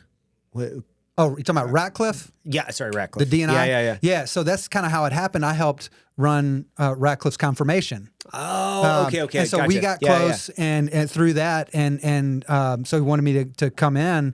And so another whole other universe, which honestly, like as amazing as the White House experience was, this was so much more fun because at some point you have a difficult time finding meaning in arguing with a dodo reporter over a tweet. Yeah. Okay, and then like that consumed a lot of my day in the White House is arguing with dodo reporters and dealing with whatever crisis, you know, if you want to call it that had been manufactured. Yeah, manufactured that day. crisis, right. And it just, you know, but when you're at DNI, it just feels meaningful. And, you know, I think, you know, this is where when you think about the service of it, it's like, you know, you don't have to wonder, does this matter or not? You know, because it's the issues are life and death at times and the safety and security of our country. And like, you know, so it was a whole nother universe of just like finding meaning in my work. I loved getting up to work every morning. John Ratcliffe is a freaking great American who was like doing the right thing in that job every single day. Right. And that meant both people fixate on this, like, you're supposed to tell truth to power. And we need our intelligence people to go in there to tell the president what he needs to hear. And like, well, obviously, yes, we need to tell the truth. Like, let's not sugarcoat the intelligence. Let's not have an Iraq WMD situation. Let's have dissenting views. Right. Let's have let's tell the truth about these things. But sometimes that meant inside the intelligence community, being willing to speak truth to power, Right. and being willing to say, well, hold on just a second here. I mean, a great example of this is like in 2020, there's been so much written, so much conversation about influence or interference in American elections. Yeah. The Chinese sought to influence the 2020 presidential election. Oh, yeah. Okay. And there was an intelligence community assessment that came out that gives the impression that there is only this one lonely guy, the National Intelligence Officer for Cyber, who thinks that the Chinese tried to influence the election. One lonely guy out here on an island. Right. The rest of us know that they didn't try to do anything, but this one guy. And the fact of the matter is, there were a lot of people who looked at the intelligence of what was going on and came to a different conclusion, and they were bullied into submission. Right. And so you have the not to get down in the weeds, but the intelligence community ombudsman, which is the guy who basically is the umpire that decides, are we abiding by all our standards? If there's a disagreement over the analysis, he helps referee those disputes. Let's make sure that all the information is getting here. Like, let's make sure we're doing this right. Found that CIA management, among others, had bullied people into not taking that position, and that certain people inside the intelligence community said, I don't want to say certain things about China because the president will take this piece of information and use it to his political advantage. It will help Trump.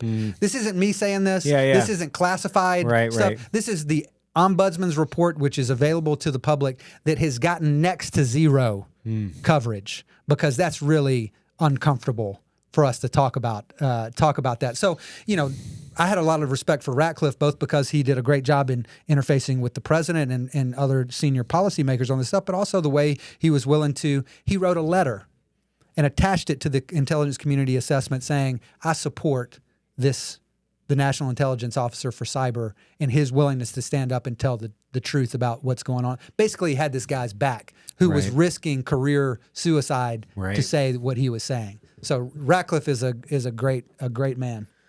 What do you think, shifting gears a tiny bit into Twitter.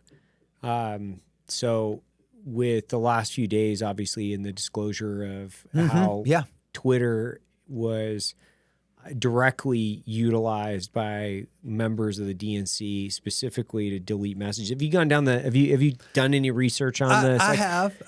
It's kind of my opinion, and then I'll get into facts with somebody that's much smarter, is so we all knew this was happening, right? So all this did was just validate what we already. It wasn't even much of a speculation. Yeah. It was. We all knew this was happening. Yeah. We just didn't have documented proof. Well, and plus when you could see that your Twitter analytics. Yeah. And suddenly you went from getting 10,000 retweets per tweet to 1,400 retweets. I didn't change something. So and I think we're going to learn a lot more about what was going on. But you're right. It confirmed what we all saw with our own two eyes was happening. And what do you think the direct impact of that to the next election will be, if any? Do you think that, do you think you'll have more conservatives come back to Twitter as a platform? I think you've already have. I think I've already seen a lot of conservatives said, oh, you know what? It might be a safe place for me to play now versus now everything else is, and we see it. Don and I were talking about it when he was out here. He was, we were talking about Instagram, for instance, where it's you'll go through a month where you get 1,000 likes or something like that on something, and then something happens, and then you have 80,000 or whatever they unlock. You complain, you hit the right button somewhere, and then everybody's like, "Oh my gosh!" Yeah. Do you think that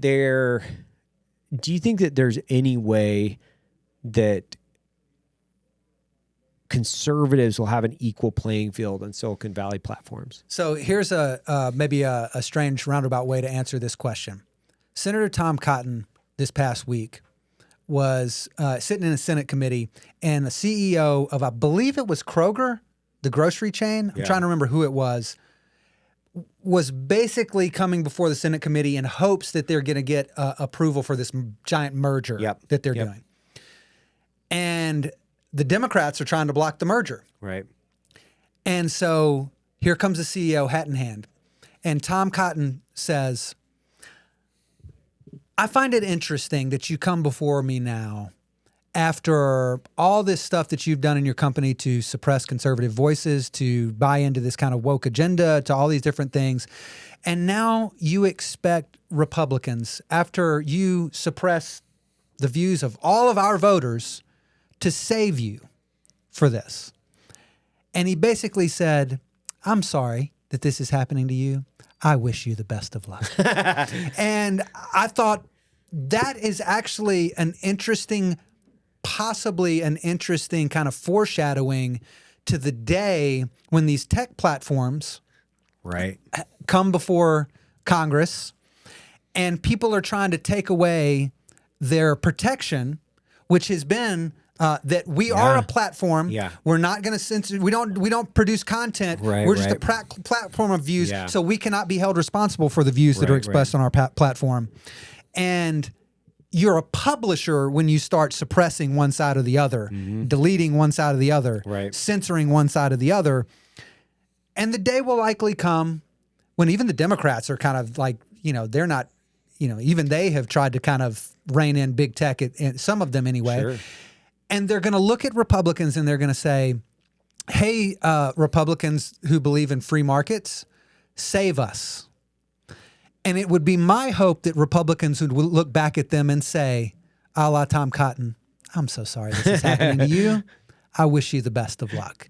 Because we spend a disproportionate amount of time concerning ourselves with foreign influence in American elections. Yeah. So much of the Russia stuff, Yeah. if you look at the actual nuts and bolts of their quote unquote influence operation, peanuts.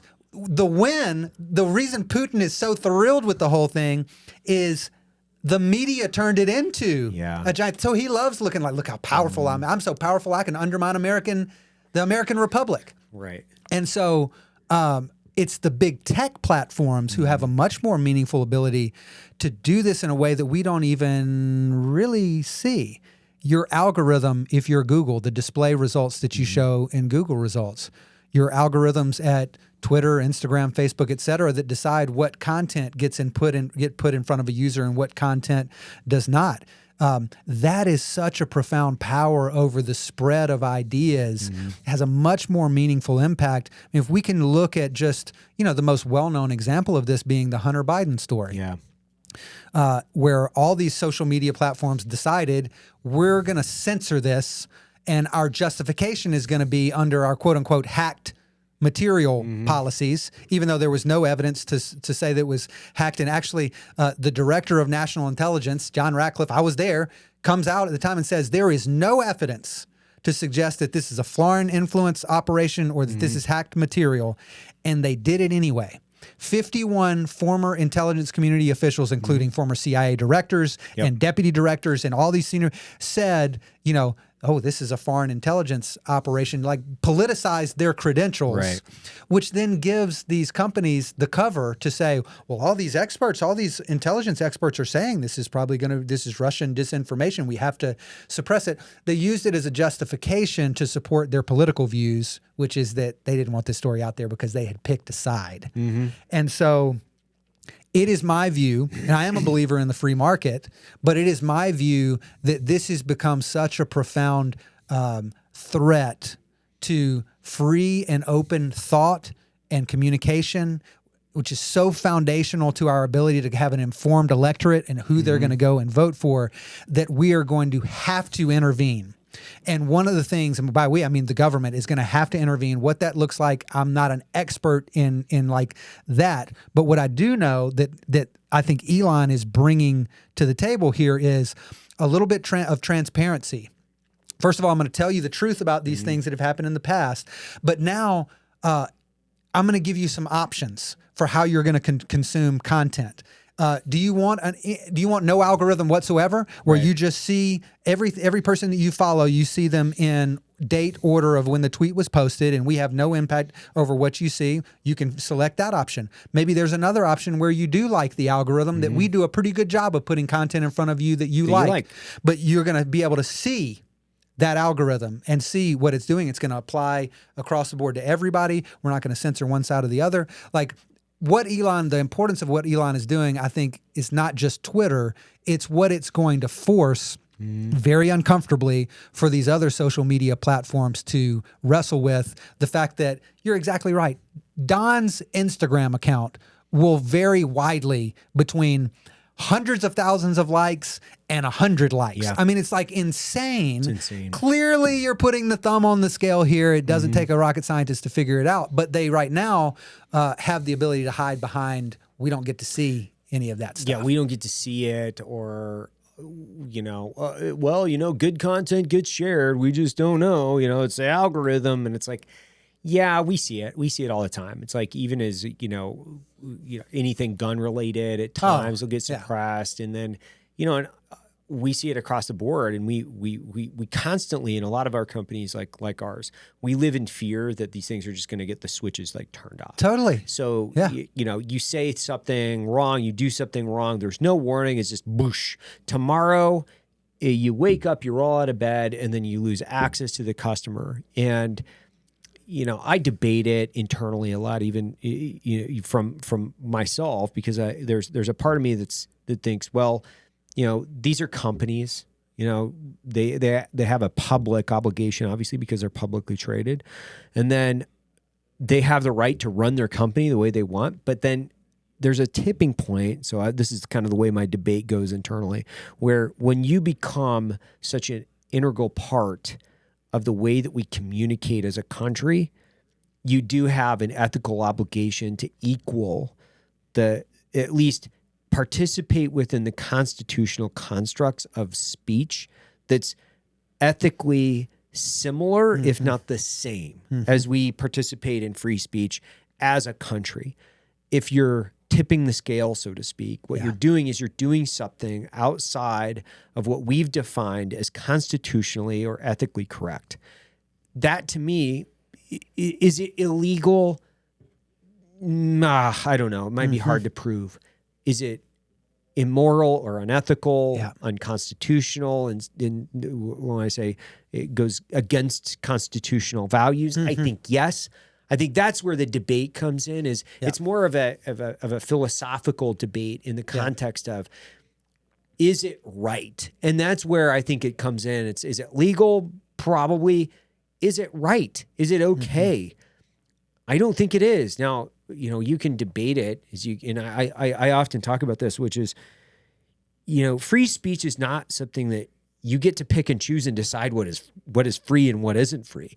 You actually have to take the good with the bad. It's kind of like a buffet. You can walk past the shit that you don't want to eat, and you don't have to go, well, these beets are on the buffet table. Looks like I got to eat these beets. Yeah. You know, you don't have to. Yeah. But there are things that we just have to take, like, and it stinks. I trust me when I say this. Like, there's a lot of crazy shit on the internet, and there's a lot of crazy people saying a lot of crazy things. I don't agree with a ton of it, but free speech is free speech. 100%. You know, there's such a political realignment happening in the country right now that we're in the middle of, and there's a lot of components to that. But one of them is this belief in free speech used to be a core liberal value. The ACLU has defended the KKK, guys. Like, and I'm not defending one side or the other. I'm saying what they have done is they've said what this is free. It's a free speech issue. That's right. And if we start moderating or muzzling one side, that means that does tip the scale in the favor of control, and we're not in the favor of control. Yep, 100%. It's now become the right is the defenders of free speech, and I think the real test of it is, like, are you willing to defend speech that you disagree with? And that is another area where I feel like just socially in our country right now, like you just said, defending. You don't agree with the KKK? Freaking screw the KKK. They suck. It's moronic. Yeah. There's no substance to it in any way, shape, or form. But the answer to that used to be the best antidote to bad speech is more good speech. Let's have this debate, and the good ideas will win. It goes back to math. It's just the difference between 2 + 2. If you start saying that 2 + 2 doesn't equal 4, you can also start saying that all speech is not created equal, which in all reality, these are noises that we're constructing in uniform sequence in order to articulate electronic firing, specifically from our gray matter built on experience and or education, preferably the combination of both. But when we start limiting and constraining any idea, that's when we live in a very dangerous world. And when we live in a fascist state where we're just like saying who can speak and who can't. Right? And that's the whole thing with, like, I typically agree with in the context of, like, we just talked about it like, I have a company where I can say, hey, I don't really want you to say those things in my company. You can leave. I can do that because we live in a free country and it's my company and I can do that. As a country, when we start doing that, that's a different circumstance. It's a different circumstance because it's dangerous. Totally. And the added challenge to that now is the First Amendment, obviously, all the Constitution is sought to restrain what the government is able to do. But did not ever fathom a time when these giant tech companies would have so much power to the government's doesn't have to do it anymore. The government to send an email to the safety team over at Twitter and shut down an entire story that the overwhelming majority of people say would have affected their vote in a presidential election. Okay. So like the government didn't force anyone to do that. So what are the implications now when we have these platforms that have this power that used to would have been only possible with the government to sway? And that's where things are getting really dicey now. And like all of these, those of us who believe in the principles of free markets and liberty and the ability, to your point, that like you own your company, you can do whatever you want with your company as long as it doesn't infringe on my rights. And I think that's the question is, where does a company actually infringe on your rights? And they're so powerful that maybe they are. But, part of the other problem, if we want to get to like the root of so many of these things is basic civics education in this country. Oh, yeah. Dang near doesn't exist anymore. Yeah.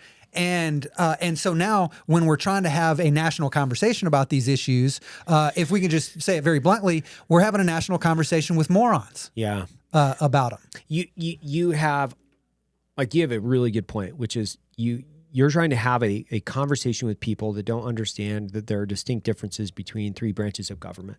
Mm-hmm. And you don't even, they can't clearly articulate the differences between them.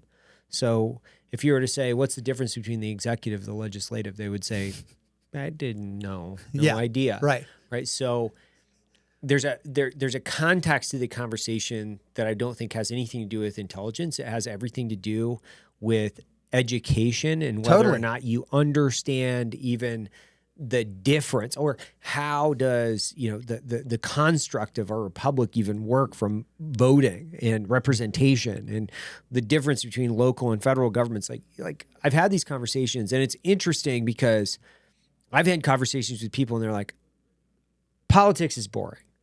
I don't understand it. It's stupid. And by the way, I hate that president. Right, you're like, okay, dokie. Okie dokie. I guess, okay. So you hate it, you don't understand it, and that guy's an asshole or whatever. And you're like, okay,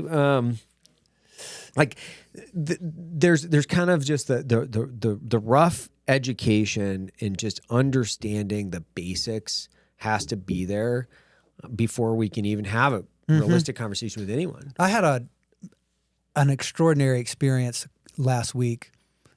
I went to public schools. My wife went to public schools. Big believer in public schools. And where we live, we got really good public schools. Like it would never cross my mind really up until recently that I would want to send our little boy to a private school. Right. We got great public schools. Why would I do that? Yeah. So my wife wanted to visit this private school and just to check it out, see what it's about. My son's in pre-K right now, going to kindergarten next year. So we go check it out, and the principal is giving us a tour around the school. And we're just walking in and out of classrooms. So we're getting like a real-time snapshot and like what's happening in this classroom.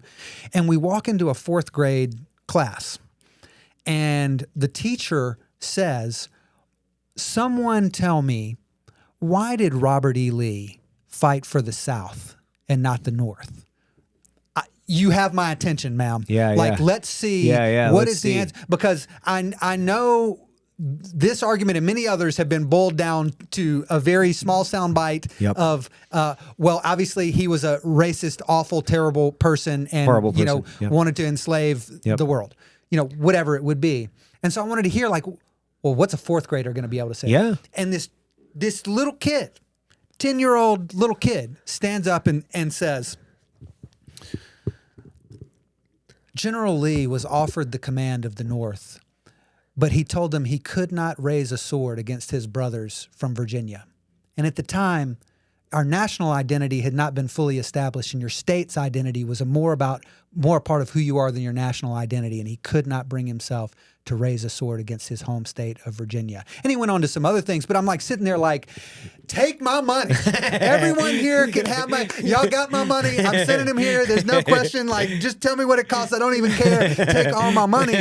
Because my gosh, how many adults could give an answer with nuance like that today? Much less a 10-year-old. They wouldn't. The way that they would answer this is they would say. They would say that, and then the response from the fourth grade would be, Neil Armstrong is a great TickToker. That's how they would respond to that. It wouldn't even make sense because they wouldn't even understand. Right. The Civil War, they'd be like, I think Neil Armstrong was a great general in the Vietnam War. That's what they would say. I think as they were fighting the Vietnamese, Neil Armstrong was great. Thank you, teacher. Yes. And then they would make another TikTok. Cliff, thanks, buddy. I appreciate awesome. you, man. Really enjoyed it. We burnt a couple hours here. Did Man. we really? Yeah. What are we looking at? 2 hours, 20 minutes. Oh my gosh. Thanks, buddy. Enjoyed it. Thanks for coming First in. drink of coffee. It was an honor. Thanks, buddy. See you, man. See ya.